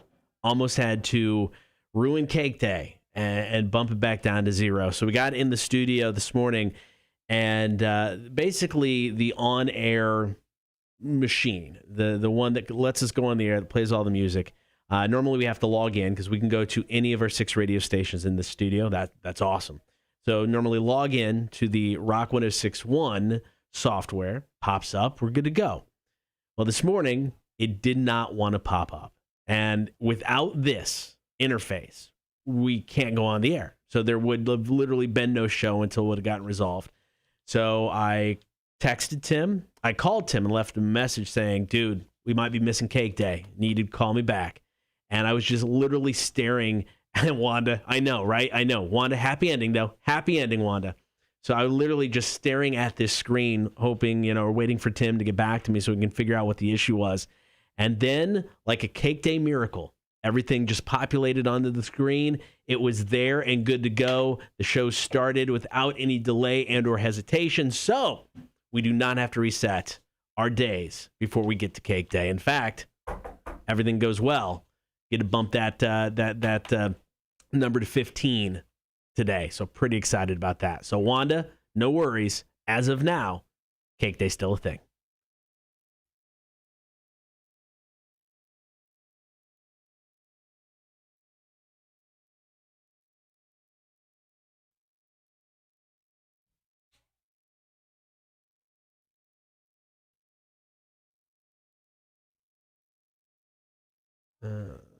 Thank you. Water's important.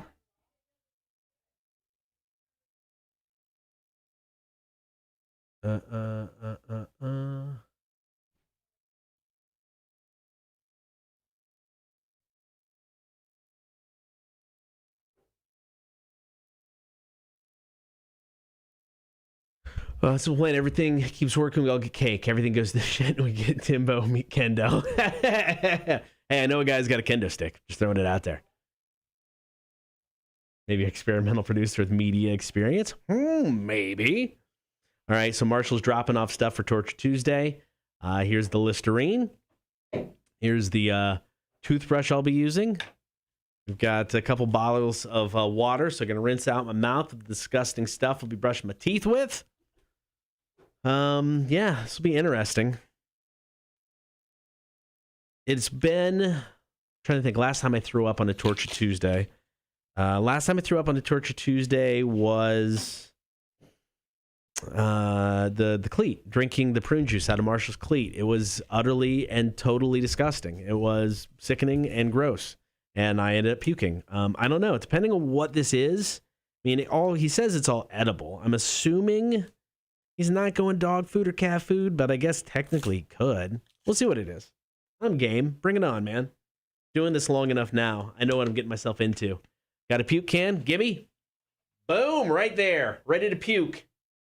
Question is, does everybody else have a puke can just in case? Listerine. All right, so some Listerine Cool Mint. Got some water. Got my toothbrush.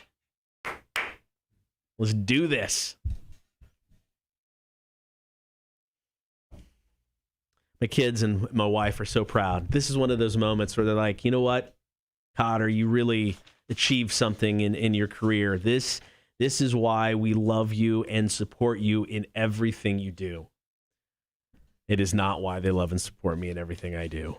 This is why my wife doesn't tell anybody where I work. Very few people, I don't know how much of a secret it is, but few people at her where she works knows what I do.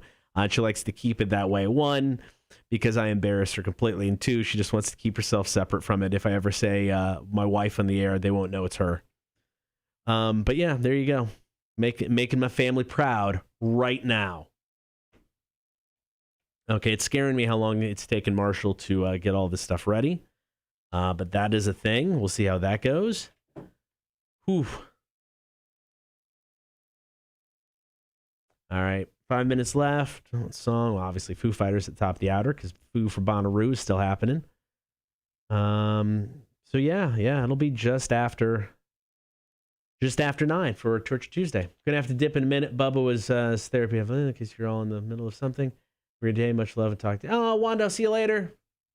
Thank you for stopping by as always. We appreciate it. So, all right, yeah. This is just today's is one of those days at work where you're like, this is what I do for a living, and then you're like, yes, this is what I do for a living.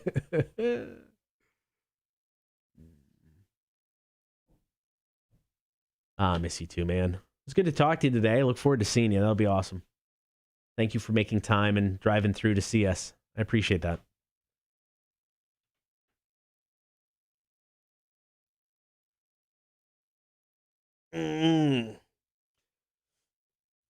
Oh, I ain't gonna lie. Getting a little tired.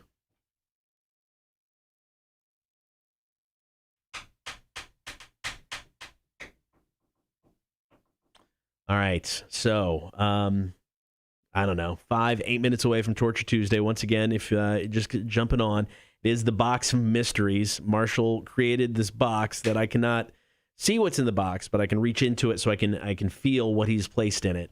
Everything that is going to be placed in the box will be edible. As I feel around, if I can figure out what it is, I pass that round and a torture doesn't happen. But if I can't figure out what it is, I have to put whatever it is in the box on a toothbrush and brush my teeth with it. There are 6 of these. So I'm guessing I'm going to be brushing my teeth with disgusting things 6 different times this morning because we'll take you up a bit. So yeah, I don't know. I love that we're branching out, not doing necessarily something heat focused. We'll get back to that because the Death Nut Challenge 3's come out, so we'll definitely do that. But yeah, so we'll see how this goes. I'm hoping I don't puke, but anything's possible.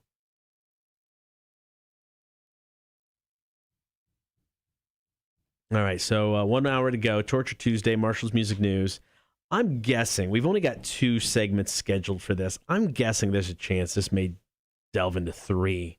Just because I think this is going to be a little more time consuming than we initially thought, but we'll see.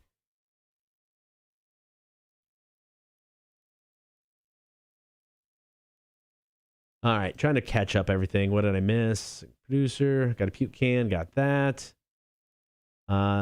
Slow to start up lately in Studio One. Yeah, hopefully it'll be okay. Recipes and a drink. That's cool. Okay. Yeah.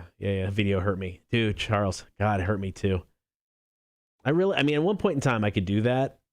And maybe I could if I was like outside and there was a little bit of a softer landing. I'd put more emphasis into it. But man, I did not feel good once I got out in the hallway. I'm like, this is some solid ground. I'm going to hurt myself. So.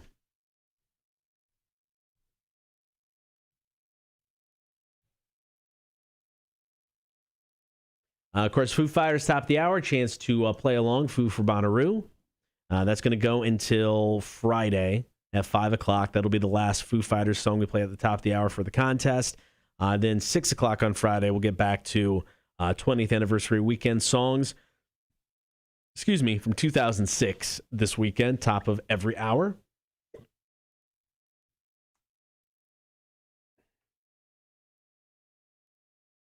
All right, last hour of the show, Torture Tuesday, is about 4 minutes away. Not that I'm counting. I'm totally counting. More so to when it's over than when it starts, but I am totally counting. All right, we've got some new people on the stream. Getting ready, hopefully, for Torture Tuesday. Appreciate you guys hanging out. Sounds like Marshall may be coming back in.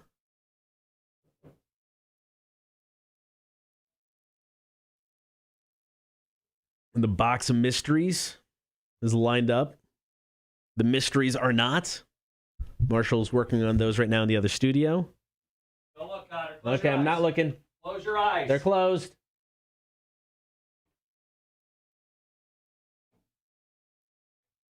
Okay. Can I look yet or no? Yeah, you can look. Okay. All right. Marshall, is that all of the mysteries? Or is No, that part that's the first 3. Okay, first 3 mysteries are in the studio. I have set up. Hold on. There we go. Sorry, guys. I had to run to the other room. Essentially, I just had to make Kotter breakfast.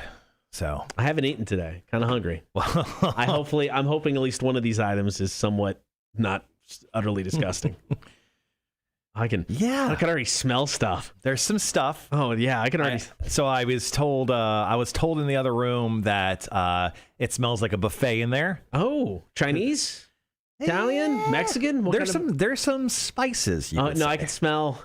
Yeah, whatever I'm smelling, it smells spicy. I can already smell something in the studio. Oh, damn it. So once again, we are going to be doing Torture Tuesday in case Kotter didn't tell you guys. I told him. I showed him my paraphernalia of everything: water, toothbrush, Listerine. Yep. And then you don't need any paper towels or anything, do you? I don't know. I might want some. All right, let me grab you some. Yeah, I might want some. All right, 2.5 minutes until Torture Tuesday. Yeah, paper towels probably a good idea.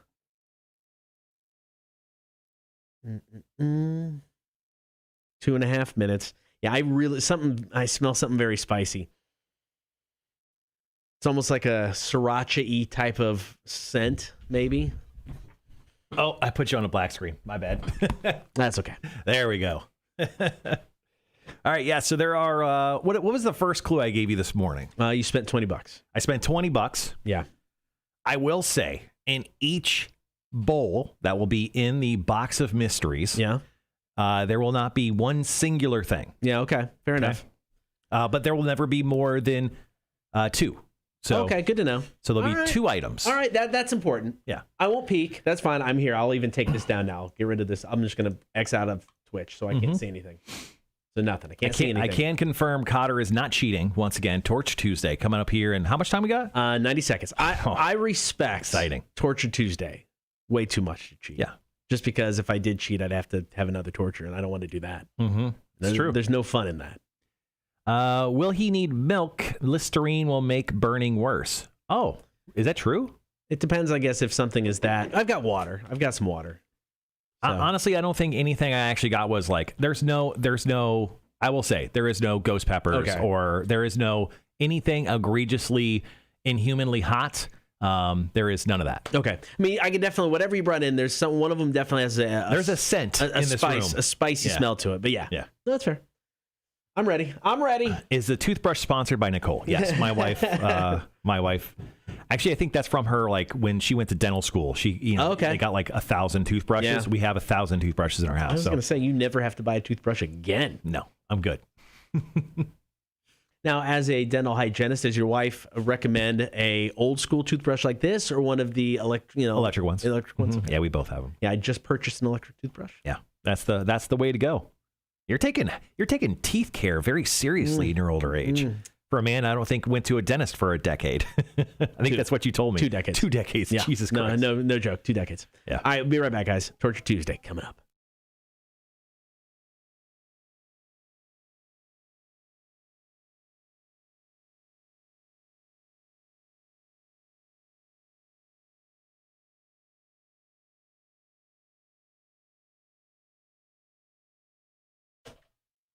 Ladies and gentlemen, it is here. It is now time for Torture Tuesday. If you're not on the stream, if you can get on the stream, I recommend that you do it now. Facebook, YouTube, Twitch, like, follow, and subscribe. The box of mysteries to my right, Marshall. What is in store for me? All right, so here's how it's going to work. Currently, you have a toothbrush, so hold it up for the live stream. Kotter has a toothbrush, and I have 6 different, let's just say, meals for Kotter to try. Now, the only way for him to not have to brush his teeth with those meals is to accurately describe what's in each bowl that I will be serving him. Now, I've already told him, 1, that I spent a total of $20 on all the items provided. Thing number 2, I told him there are at least 2 items in each and every bowl, so that means you do have to accurately or semi-accurately describe both of the items in the bowl for you to get it correct, therefore not have to brush your teeth with these items. Here's where that becomes next to impossible. If anything, and I'm guessing there will be something sauce-based in most of these. If there's anything sauce-based, I mean, where do you even start? I mean, it could be barbecue sauce, it could be ketchup, it could be Tabasco. I mean, that's the crappy part because I may get, if there's something chunky, I may be able to nail that. The sauce, that's going to be a miracle. Well, this ain't Yum Yum Tuesday. It's Torture Tuesday, No, I get it. I get it. I'm ready. I hope ready. you are excited. So once again, we actually, if you were watching the live stream, stretching it. if you're watching the live stream, we actually have a camera inside the box. So you'll see, there's Kotter's hand. You'll see Kotter feel up each and every dish we will serve him today. So Kotter, are you ready for the first dish? Once again, you have to accurately describe both items in the bowl. And if you can't, you have to brush your teeth with them. I'm more ready for this to be over, so let's start so it can end. All right. I'm not looking. So, dish number 1 is in the box of mysteries. I'll go ahead and switch over to that. So, once again, dish number 1 is inside the box of mysteries. Kotter, if you could, place your hand inside the box. Feel what is inside that bowl. Ooh. Ew, what the heck is that? I did not expect that at all. It's so gross. It's so thick. It's pasty and it's thick. Oh, I did not expect that at all. All right, Kotter, go ahead and try to take a guess at what those 2 items are. I'm going to guess mayonnaise and grits. Ooh, Kotter. Not right, is it? Unfortunately, you're not right today. Once again, what you actually felt. What you actually felt, Kotter. What is that? What you actually felt was wasabi and some sesame seeds. Oh, okay. And go ahead, and you'll just have to brush your teeth with that. Once again, need more napkins. A great day to live stream. Oh man, that's just strong too. Once again, it's a great day to watch the live stream. Kotter's taking a big old. Go ahead and show it off to the camera. There we go. Once again, I'm not gonna go chintzy on this. Once again, a big old scoop of it. And go ahead and brush your teeth with that. All right. I can't wait. Kotter's got the toothbrush. Get on camera. Get on camera. Oh my God. Kotter is brushing furiously from his molars to his canines. Oh my God. Are you going to puke? Okay. Was that just delicious? Okay. It's such a weird combination because I don't mind wasabi and you wouldn't think sesame seeds have a horrible taste. That's disgusting. Well, and the heat's getting to you too. And that's not like the good wasabi. I just bought the cheap, like, paste wasabi. That's not good stuff. Sorry. No, you could tell. That is like bottom basement. Oh, yeah, I'm going to need more napkins. We'll get you some on the break. Don't use all of them quite yet. All right. I've got one left. Kotter, are you ready for Yes. number 2? All right, let's do this. Moving into the box, Okay. I'll go ahead and shoot us over to the mystery box. Kotter is feeling up. I'm so surprised. I don't know. I expected it to be way more liquidy. So this once again very thick. It's paste-like. There is some sort of what feels like grain or oat in it. Maybe a seed again. I mean, that's so tough. I'm gonna go oatmeal and ketchup. All right, Kotter, on this one. Oh my God! What did I stick my fingers in? You actually weren't far off. What is that? This was oatmeal. Oh, I got one of them right. Yeah, you got one of them I'll right. Take that. And cheese ragu sauce. So unfortunately, Kotter's going to have to brush his teeth with this. Geez. Go ahead and make sure you get a big old scoop there and hold it up for the camera. There we go. Okay. I'm so making a mess of this studio. Oh my gosh, this is gross. Okay, here we go. Kotter is brushing his teeth front to back. What a good boy. Remember, 60 seconds. Oh, man. Oh, good Lord. That is disgusting. Oh, my God. So gross, guys. That is disgusting. Okay. All right. Well, I have. That is. I mean, once again, I respect that you didn't spend a whole lot of money on this because, of I mean, course. it's Torture Tuesday. But, I mean, I mean, they're just such weird combos. You wouldn't think it would be as disgusting as it tastes. It is. It's horrible. I think that was actually an apple cinnamon oatmeal. Oh, God, I hate apples.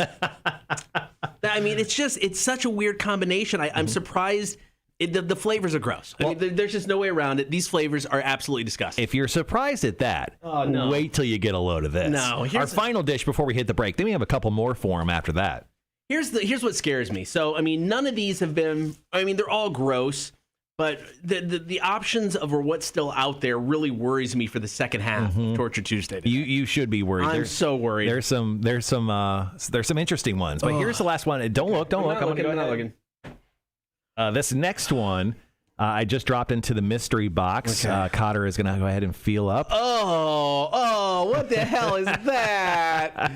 Oh, it feels like tongues. What is that? Oh my God, what is that? That is actually a question for you, Okay. Kotter. Once again, Torture Tuesday. If Kotter can't accurately describe those items you just saw in the box, he's going to have to brush his teeth with them. Kotter, what are those two items? I'm going to say they are like canned tomatoes in mayonnaise. Not too far off, Okay. Kotter, but you are completely wrong. Are these leftover chipotle peppers from the other day? These are actually chipotle adobe peppers in adobe sauce. And if you couldn't quite tell what this was, that would be unicorn Pop-Tarts. I would have never got that. How am I supposed to know that? Once again, I really need you to take a big old scoop of these adobe peppers. And they're much larger than I thought. I apologize. So this is definitely what I smelled when you walked in the Yes, studio. they are very pungent. So once again, make sure to get some unicorn Pop-Tart and some chipotle peppers. How do you get unicorn Pop-Tart on a toothbrush? You know what? That's your problem. There we go. Not How's that mine. right Okay, there? yeah. Is Go that- ahead and brush your teeth with those. Over to, right in front of the camera there. Perfect. Oh, my God. How does that taste? so bad. Does it burn? I can imagine brushing into your gums. Probably the sting is probably really, really bad. Oh, I mean, if you ruin chipotle peppers for me, I'm going to be pissed. I'm just saying. I can't push buttons. My hands are so dirty right now. Well, that's kind of your job. I'm sorry. I know. I'm sorry. I'm going to hopefully figure this out. My hands are dirty as well. All right. So here's the deal. Kotter has been through 3 of our Torture Tuesday teeth brushing mystery box dishes. We've got 3 more on the other side of this break. Kotter, you okay? Yeah, okay. The flavor and if anybody's thinking, oh, those aren't that bad. The flavor combinations piled on top of each other. I mean, it is utterly hideous. There's nothing, they don't, you're like, oh, Pop-Tarts, those are great. No, they're not. Actually, Pop-Tarts are great, but I made sure to get the unicorn flavor because it's garbage. I tried a little piece of it. I almost puked just by eating a Pop-Tart. Oh, dear God. All right, second half of Torture Tuesday's coming up. Latest from the Offspring. Let the bad times roll. Rock 106.1.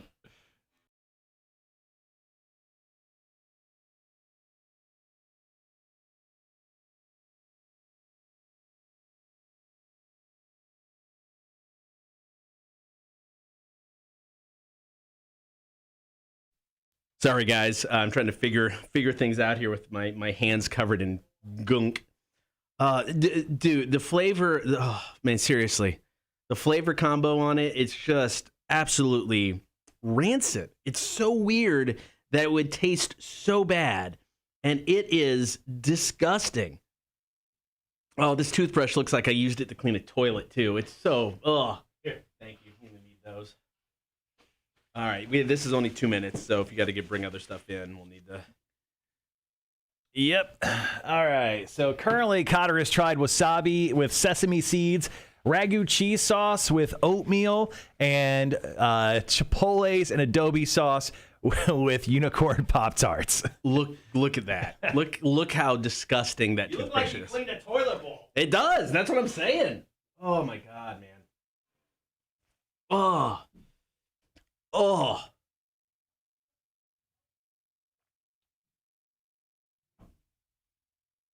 So this isn't good. I hear Mac in the other room just going, nope, nope, nope, nope. I know something. Hold on. I'm cleaning something up. Okay, there you go. I know something coming in is going to be absolutely worse than anything we had before. Oh, thanks. Thanks, Stacy. Our coworker is going, it's miserable. And they just sat in the room with that stuff. They even have to try to brush their teeth with it. Oh my God. Okay. Yeah, this is this is messier than I should have. I should have planned on it being this messy. Right. All right. Okay. God, Can you throw that in the garbage for me? Yeah. Oh man. Tony says rinse it with Listerine, the toothbrush. No, I'm not wasting any of that Listerine. I have a feeling we're going to need it and or want it later. As a coworker, Tim the engineer goes, at least it's not the effing fart spray again. You know what? I'd take the fart spray over this. So Marshall doing the fart spray over this, not me. Right. All right. 45 seconds. Sorry, I got my flavor profiles up here. Profiles? So once again, Kotter tried actually a honey and almonds with ragu sauce. Then he tried the unicorn Pop-Tarts with whole chipotles with adobe sauce. And then the other one he did was the wasabi sauce, or wasabi and sesame seeds. So the next one up, I think, is going to be, this one is so gross. Oh, man. All right. Kotter, close your eyes. I'm going to go ahead and put this in here. We got 15 seconds. So we'll be right back, guys.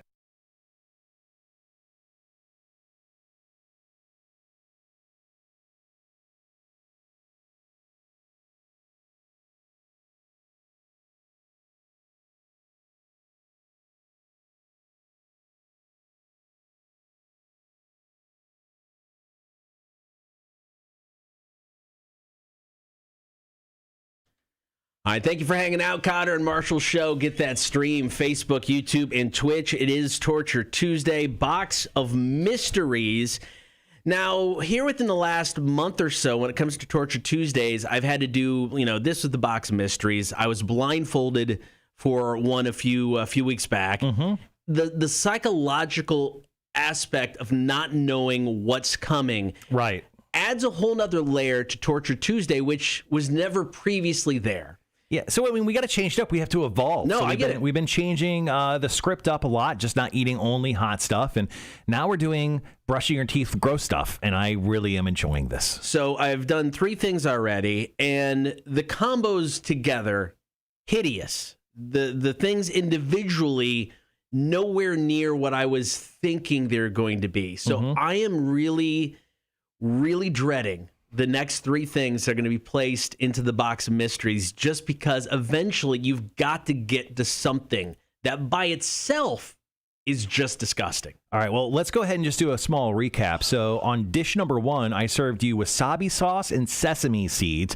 Green, gross with those white seeds. Kind of disgusting to watch you brush your teeth there. But it only got worse because after that, I gave you ragu sauce, cheese ragu sauce. And I actually put some Quaker honey and almonds oatmeal in there. You're actually able to describe the oatmeal. That's the only thing you've gotten correct today. The third dish I gave you was whole chipotles and adobe sauce with unicorn Pop-Tarts. I couldn't get past the chipotle peppers because, I mean, the adobes, they're soaked in stuff, so they're wet and they're slimy. I would have never... I mean, that I may have guessed that, but I would never have gotten Pop-Tarts being in there. There's just no way. All right, so here is our next dish. It's currently already in the Box of Mysteries. I'm going to shoot the camera over if you're watching the live stream. You'll see the dish in there right now. So, Kotter, go ahead and stick your hand in and feel what is in the bowl right now. You have to go a little lower. I know. I'm just psyching myself up here because I had 2 fellow employees that have been in the other room with these items going, it's really gross. So I know it's only going to get worse. All right, go ahead and you're going to want to go a little bit deeper. SpaghettiOs. And why do I want everything to be mayonnaise? I just think eventually mayonnaise is going to have to be in here. Do you not like mayonnaise? No, I do like mayonnaise, but mayonnaise on a sandwich is good. Mayonnaise in large chunks and with weird things, not so pleasant. Yeah. I'm going to go mayonnaise and SpaghettiOs. I'm going to go ahead and say you're wrong.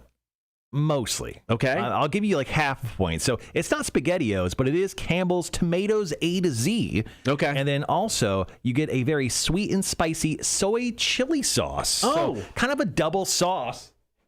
This one actually doesn't sound half bad, guys. Truth of the matter is that soy sauce that I just mentioned is the worst soy sauce I've ever had in my life because it came from my kitchen and it is absolutely terrible. So once again, Kotter is going to try to brush his teeth the best he can. How long has it been in your kitchen? I just bought it recently, probably within the last 2 to 3 weeks. So Kotter is going to brush his teeth because he did not get that correct. Okay, there we go. Brush. So salty. So disgusting. What? Was this gross? What do you mean? It was gross. I want to puke just because it's dripping out of your mouth. Oh my God, that is horrible soy sauce. Yeah, it's so salty. You just gained 12 pounds. Oh my God. Your diet from 12 years ago has been ruined. Okay. Oh. All right, what's next? Let's get this over with. This is gross, guys. I mean, like I said, it's the combo of the flavors. They're just adding up, piling on top of each other. Nothing good is going to come of this. Oh, it's so gross. I'm going to need more napkins. Mac, thank you. Just watching you do this. All right, Kotter, coming up, second dish of our second round of Torture Tuesday. Oh, what the? Oh. Let's go ahead and go to that camera. Okay. Kotter is... Okay. All right. Look up. Okay. Horrific. All right. I'm gonna say Cheetos,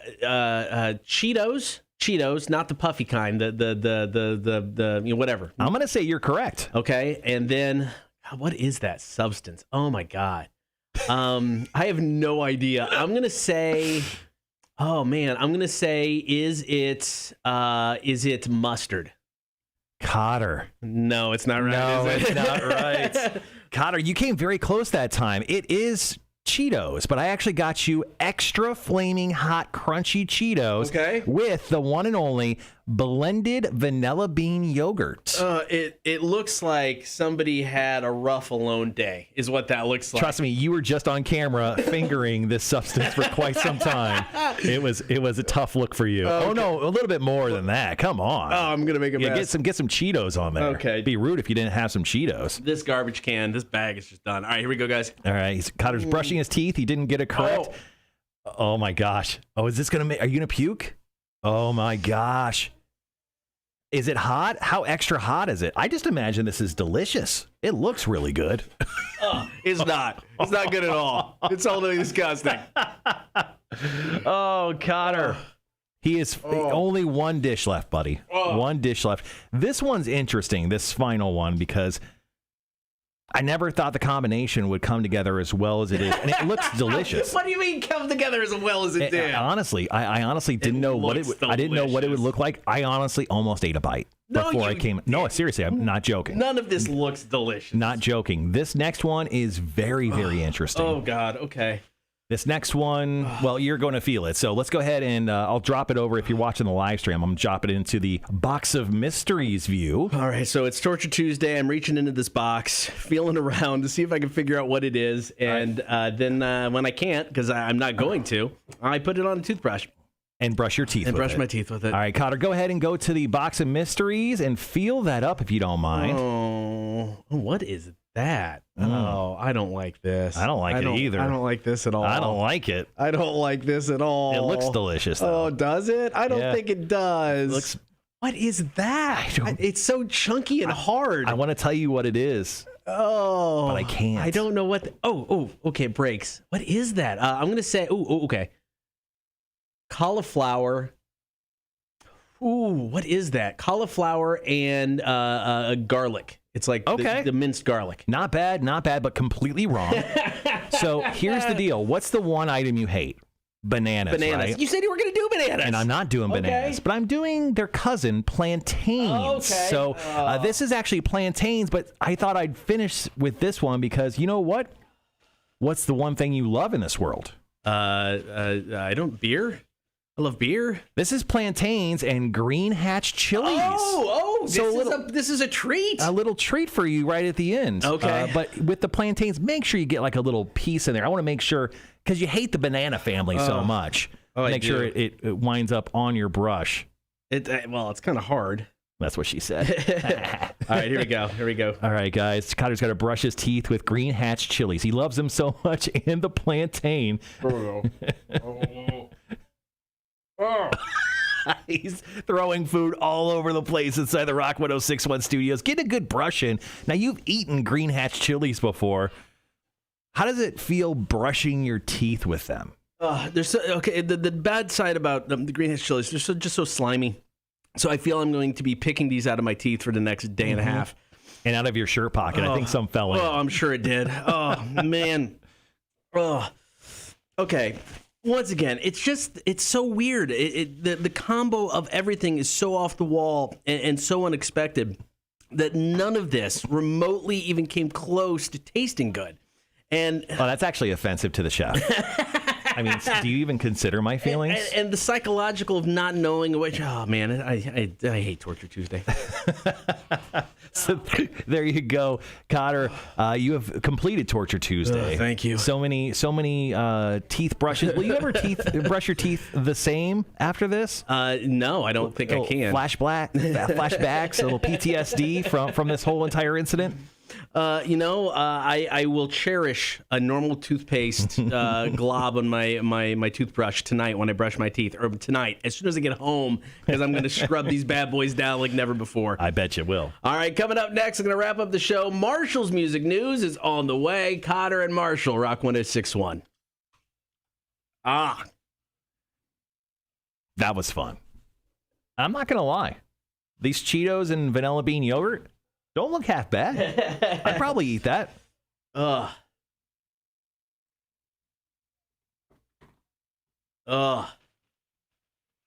Gross. Yeah. Gibby says, visit Nicole for a deep cleaning of your teeth. Somebody shot us a text. Just get rid of all your teeth and then get implants. We'll start a GoFundMe for you. Not a bad idea. Oh, man. Yeah, we're just going to get rid of that. Oh. Yeah, the Chipotle peppers, they never grab Chipotle peppers. Those are just gross.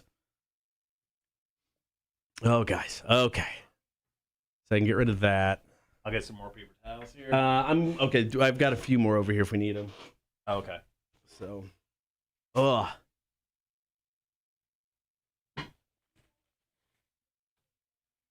what's your first story?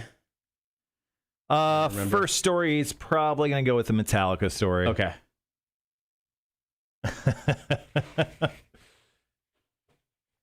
No, we have insurance. He could pay. People are saying my wife should clean her teeth for free after that. Cotter's got insurance for that. It's cool. Nathan actually said, roast the plantain and chilies, then blend them on a chicken. Sounds great. See, you should actually be telling me how delicious these are. Yeah. So good. Yep. Oh, man, seriously. Yeah, plantains are interesting because I've never actually purchased a plantain before. And then cutting it open and trying to get chunks of the plantain out, not the easiest. Really? It's not like peeling a banana. You have to actually kind of cut open the side and kind of carve out what you need. Ugh. But I do have a bag of extra hot Cheetos in case you want them. What was the most disgusting out of all of the ones I gave you? I honestly, maybe the first one. For whatever reason, the taste of the sesame seeds. I mean, it's a weird kind of flavor anyway, but mixed in with the wasabi, that was not good. Yeah, so the most expensive thing I purchased yesterday was the wasabi. Okay. It was $5. I wanted to do poppy seeds, which I thought I had in my house, but I didn't because I thought that'd be a better visual. So I wound up using sesame seeds instead. Yeah, and oddly enough, I mean, the Cheeto one with what was that, the yogurt? Yeah, vanilla bean blended yogurt. I mean, that oddly enough was the one that hit me the weirdest. You know, I mean, it wasn't like close to puking, but I mean, it was the one that hit me the weirdest to where I needed to pause because it was just whatever, not making my stomach feel good. That one was weird. It was the sweet. It was probably like the sweet and silkiness of the yogurt, maybe, but like the crunchy and extreme hot of the hot Cheetos. I didn't try to put anything crazy hot in there. Now we had hot items. We had the chipotle and adobe peppers. We had wasabi. We had a few other items, but I didn't try to like burn your mouth out or anything. No, that's cool. I mean, I'm surprised. I'm surprised because I really thought sardines. Something. That's the thing. You ruined that for me yesterday when you brought them up. I'm like, now I don't want to do any of that. Now I don't want to do the sardines because it's just too easy. Now, trust me. Down the line, I'll find a way to stuff in sardines. Right. There's also the challenge that's going around on the internet. There's a fermented fish that people have been eating and essentially puking immediately off of. That'll eventually make its way here to the Kotter and Marshall show. Don't doubt yourself about that. But yeah, I didn't really want to go that way because I thought it'd be too obvious because you were expecting it. The last thing I wanted to do was put something in there that you'd expect. I was just trying to find some flavor combinations that did not sound good at all. No, and those were not good. I mean, none of those were good. And like I said, that's the weird part about it, because you may look at the items individually and you go, oh, that wasn't that bad. Mm-hmm. And you stack all of those up, it had just a weird, disgusting, and they're all thick, so then I'm brushing my teeth and then it's just in my mouth. And I think the grossest looking one was the ragu cheese sauce. Okay. Looked the grossest. Nathan says, sweet yogurt and the texture of the Cheetos sounds disgusting. Dude, it wasn't good. It wasn't good. Yeah, with the plantains, I wish I was able to like cook them down prior. Yeah, I would never. So they'd have been a little bit softer. But I never had plantains, so I didn't know at all what the texture would be. But it was such a it was a thicker, sturdier texture than I would have thought of. So I would never have guessed plantains. Yeah, I wanted to go with everything. I wanted to have somewhat of a liquid component, like a sauce, because I wanted the visual of you like brushing your teeth with some sort of coating. Right. But that was kind of the idea there. Yeah, fun fact, I learned that plantains are like banana-shaped potatoes. Thanks, Tim.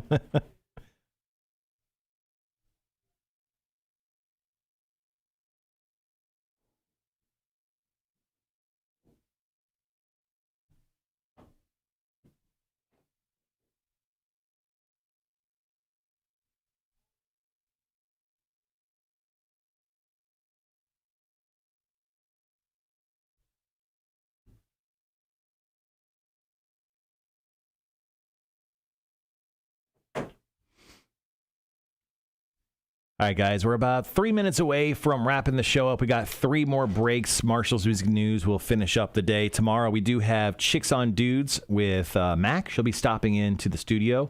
Wednesday, we could do also Quizzed in the Face. We didn't get to it today, but we can drop in Quizzed in the Face for tomorrow if you want. Yeah, we'll see once we're putting the rundown together. If we're needing something, yeah, we could definitely do a good game of Quizzed in the Face.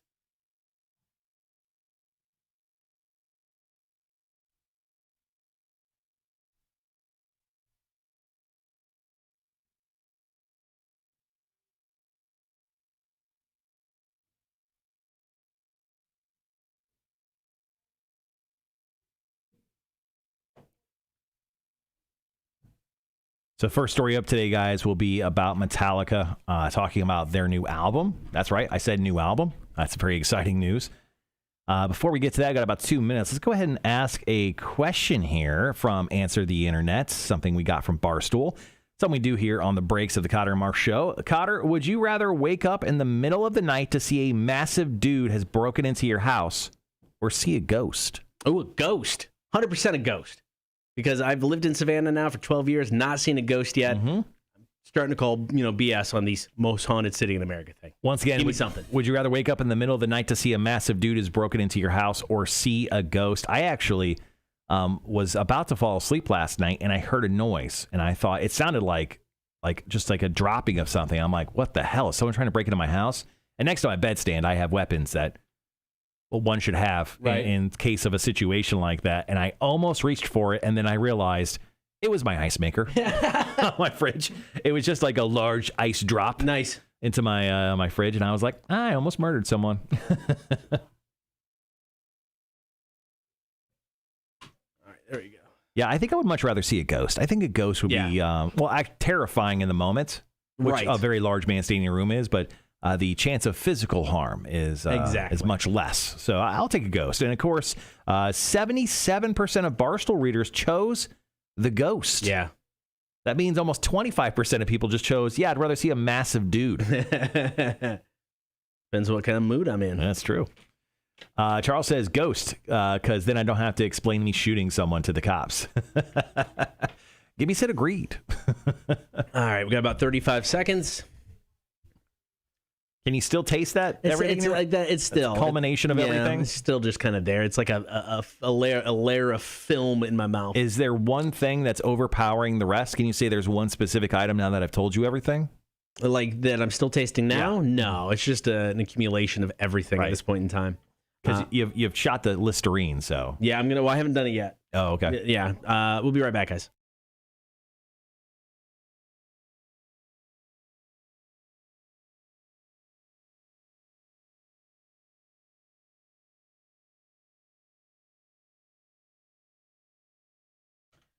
Thanks for hanging out on the air and on the stream. Everybody was there for Torture Tuesday to kick off the 9 o'clock hour. Utterly disgusting box of mysteries.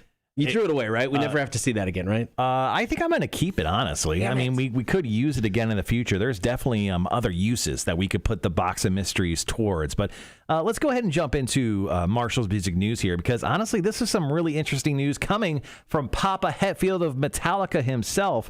He has actually said that Metallica wrote 10 brand new songs during the pandemic. Now, Lars said that they didn't really get much done, but now James is saying there are 10 songs complete. He said that when they get on the Zoom, they would do a weekly Zoom with each other, that they would just put together riffs. They would play for one another, and James said I would just play something, and then he would record it and then message it to the guys after their Zoom sessions. And he said, just take it and do whatever you want with it. And the guys would just add their layers onto the songs. And now we have, of course, 10 brand new songs from Metallica already done. He said, I just basically played something, and boom, 10 songs later, we have some stuff put together. Now, will those songs make a new album? Possibly. Will they take forever and put out a new album, I don't know, in 10 years? Most likely. But the good news is Metallica is starting to work on a follow-up to Hardwired to Self-Destruct. So hopefully we get that sooner than later. All right, 2 more stories to go with Marshall's music news. Here is Metallica. It is Stone Cold Crazy, Kotter and Marshall Show, Rock 106.1. Oh, yeah, I'm definitely keeping the box. Actually, I think I'm going to put the box on the shelf. Oh, that's a good idea. I like that. Yeah, that's a good thing up there. I just got to wipe off some of the food that Kotter dropped on the... Yeah, my apologies. All right, 2 more stories. We have Evanescence and Hailstorm going out on tour. That makes sense. I like that. They're coming to see, not us directly, but somewhere close to us, coming up in December. And then Stain's Aaron Lewis talks about their new album, which I prophesized that it wouldn't come out for another 10 years. That one apparently is coming out sooner than later. Okay. We don't need ants in the studio, says Gibby. What are you, Tim? Did Tim take over your account? I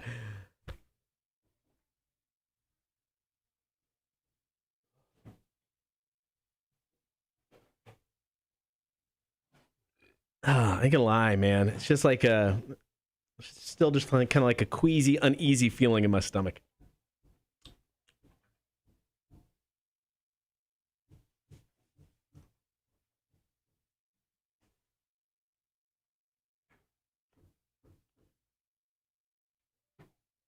I have placed the box of mysteries on the top shelf. Oh, there you go. I like it. Let me see if we go to a wide shot of Kotter. Can we get the box of mysteries up there? Oh, let me restart his camera. Yeah, get a little bit of it. Okay. I added another thing as well. What did you add up there? I didn't know where else to put it. Escape the Fates vinyl. Oh, Escape the Fates. Nice. Weird random stuff.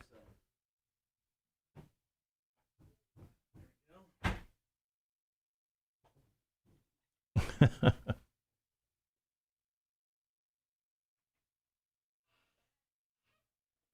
What do you got going on after the show today? I got to hop on a phone call with somebody from Connect Savannah, talking graphics and logo-y stuff for the concert. Oh, are you talking to him? I am. Cool. Then I've got to finish up scheduling some music. It's really about it for today. I don't have a whole lot today, which is fine. Yeah, I got to do some tracking on Oh, shit. other stuff.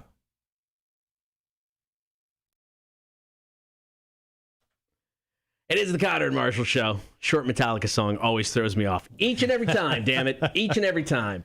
All right, it's time for story number 2, Marshall's music news. So Stain's Aaron Lewis was actually on our very own Full Metal Jackie's program this past weekend, and he was actually talking about the reunion shows. Live, It's Been a While is their newest album, the first one they put out in almost a decade. Now, that's kind of just a live, obviously, album from a recent show they did about a year and a half back. Now, obviously celebrating the 20th anniversary of Break the Cycle. But Aaron was asked, there's going to be new music coming from Stain, right? Is there a timeline for the record of this new record this year or next year? Asked Full Metal Jackie, just in case you missed it. And he actually said, well, if I was being realistic about it, I would say that it'll be next year. So 2022 is when Aaron Lewis, the lead singer of Stain, says we can expect a new album from those guys. Although he didn't sound very optimistic when the last time he spoke about a new Stained album, because it doesn't sound like they've really worked on one at all.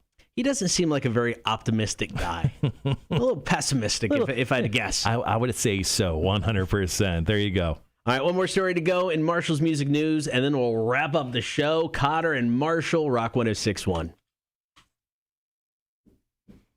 All right, one last music news story. We're going to talk about Evanescence and Hailstorm hitting the road together. That's exciting stuff. I mean, I love both those bands, and seeing them on tour together, I mean, I don't know if they've ever really done anything together before. Yeah, I don't think so.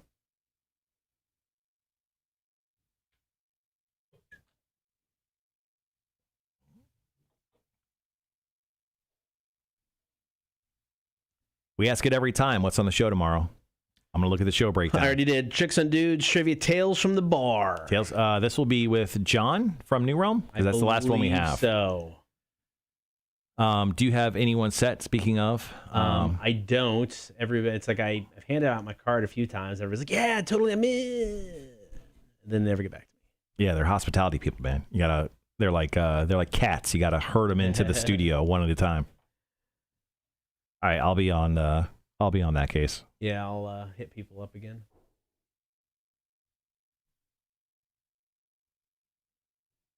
Oh, that's where I'm going. Sorry, I was confused there for a second. I love Mia's response to that email. Yeah. All right, guys, last story of the day. Thanks for hanging around on this Torture Tuesday with us tomorrow. Going to be a fun one. Chicks on Dudes, Tales from the Bar. All of our regular stuff, and we'll even probably fit Quizzed in the Face in there as well. Have a good one, Jeremy, man. Have a great day. We'll see you tomorrow. See you guys. Our boss is not in today. A-Dub's gone golfing. What client is he golfing with now? I don't know. I didn't ask that. He said he wasn't going to be in. He was golfing. All right, cool. Enjoy. Sometimes you got to golf. Hey, man. If I could, maybe I would. I mean, you very well could. Poorly. I haven't golfed legitly since I moved here, so I haven't golfed in over a decade. My wife and I went to Bacon, the Bacon Golf Course. Yeah. Is that what it's called? Yeah. Bacon Park. Yeah, Bacon Park. Yeah. I mean, I suck at golf, and it's like I don't mind going if you can go play with somebody that isn't going to take it too serious. You know, it's just there to F around, drink some beers. 100%, I'd go. It's fun. Right. If you're there with anybody even remotely serious, I will bring the mood down, and I don't want to be part of that. Mm-hmm. So I will never be playing golf with our boss, A-Dub. You think he'd be over the top?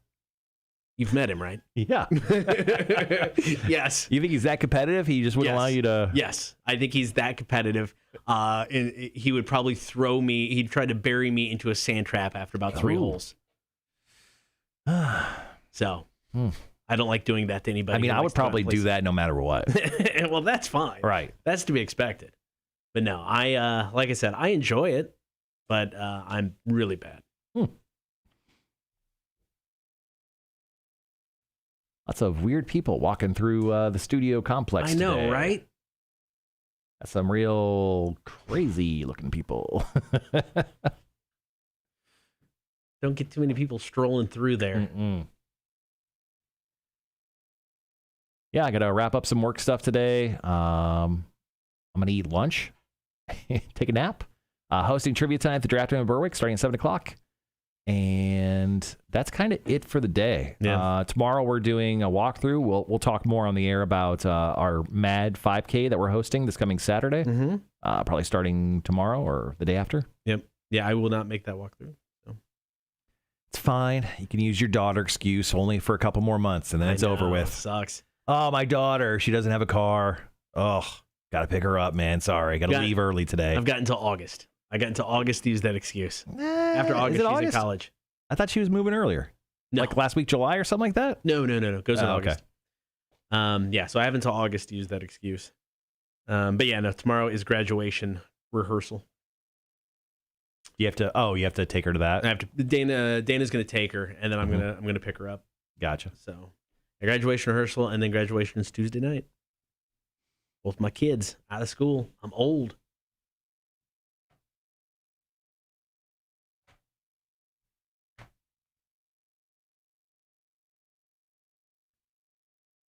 All right, we're back on the air here in 20 seconds. Going to wrap up the show. Another song. Oh, shit. I thought it was 20 seconds. Oh, sorry. Yeah, sorry. There's a glare on the screen. Couldn't tell the colors. Songs are blue. Or wait, songs are purple. Yes. Commercials are green. Yes. Elements are blue. That is correct. Cool. Well, let's ask a question here. Yeah. Can you use a gift card on the first date? I say if she's not looking. Yeah, I mean, I get it. I got nothing against using a gift card. I'm all about gift cards. But yeah, that could be a bad look on date one. Yeah. If she's, I would say, if you guys are kind of done, she's like, oh, I'm going to use the restroom. I'd be like, yeah, no problem. I'd like literally do anything to get the waiters or waitresses. I'm like, here's a gift card. Hurry up. Go. Well, I mean, it depends. Are they talking like a restaurant specific gift card, or if you got like the Visa gift card, slide it in like a credit card. Nobody knows. Yeah, it says gift card. Most gift cards are, I would say, generally specific. Yeah. Yeah, I think you have to do it without her looking.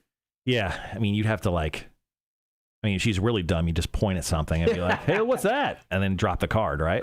Like anything to get away from you. So every time we go to Texas, my aunt, who we stay with, pays for everything. Mm-hmm. And she is a ninja when it comes to that. Because every time I go, we're like, we're paying for this meal. And every time we go to the wait staff, they're like, oh, no, she's already got it. Yeah. We walked in, last time I walked in, and we got our table. We weren't there for more than 30 seconds getting our table. And I walked up right away, and I followed the waitress. And I'm like, here's my credit card. I am paying for this meal. Mm-hmm. And she went, lady over there already had it. I'm like, how do you do that? Jesus Christ. It's good, man. She is good. She's really good. So eventually, God dang. Robin, let me pay. And she just realizes that you're poor. Maybe. Yeah. She's like, oh, this guy needs a sandwich. Yeah, look at me. I obviously need a sandwich. You need a sandy, man. Filled with tomato ABC soup and vanilla bean yogurt. Oh. We got about 90 seconds, guys.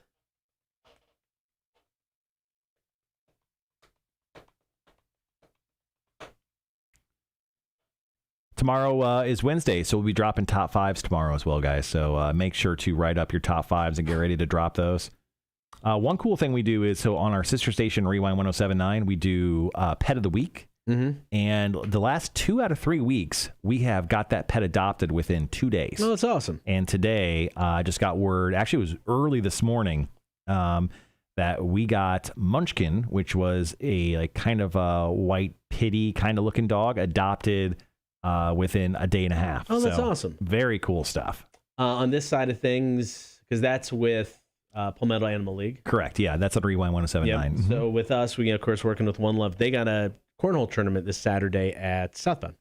Oh, that's cool. Yeah, so they're raising money for One Love, which is pretty cool. 30 seconds. On the way out, you can hit up what we're doing on the show and Foo for Bonnaroo. Yep. Just heads up. Yep. See you, Rhett. You think Jake's going to come in on Thursday at 11 a.m.?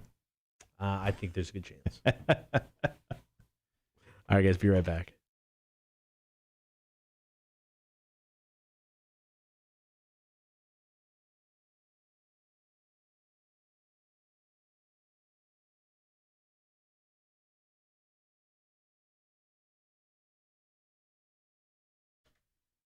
All right, before we get out of here, we got one more story with Marshall's music news. So Evanescence, of course, their new album, The Bitter Truth, is out, and Hailstorm are currently working on new music, but both bands announced yesterday they are hitting the road together for the very first time later on this year, starting in November. They're going to be starting off in Portland, Oregon, then wrapping up in Massachusetts on December 18th. But don't you worry, right in the middle of that, they are stopping in Duluth, Georgia, yes, the Atlanta, Georgia area, at the Infinite Energy Arena to play a show. So we are going to have both bands quite close to us, within just a short drive to the Atlanta area. So that is very exciting news. Hope to have tickets for you guys to hook you up with, but that's the big news. We haven't had very many tours come around. But that's one of the very first ones outside of the big festival shows. So once again, Evanescence and Hailstorm getting together to do a short 2-month tour at the end of this year, playing in Duluth on December 2nd. Speaking of shows, don't forget the Rock 106.1 20th anniversary concert with Puddle of Mud, Filter, Sponge, and Lilac goes down Saturday, July 3rd.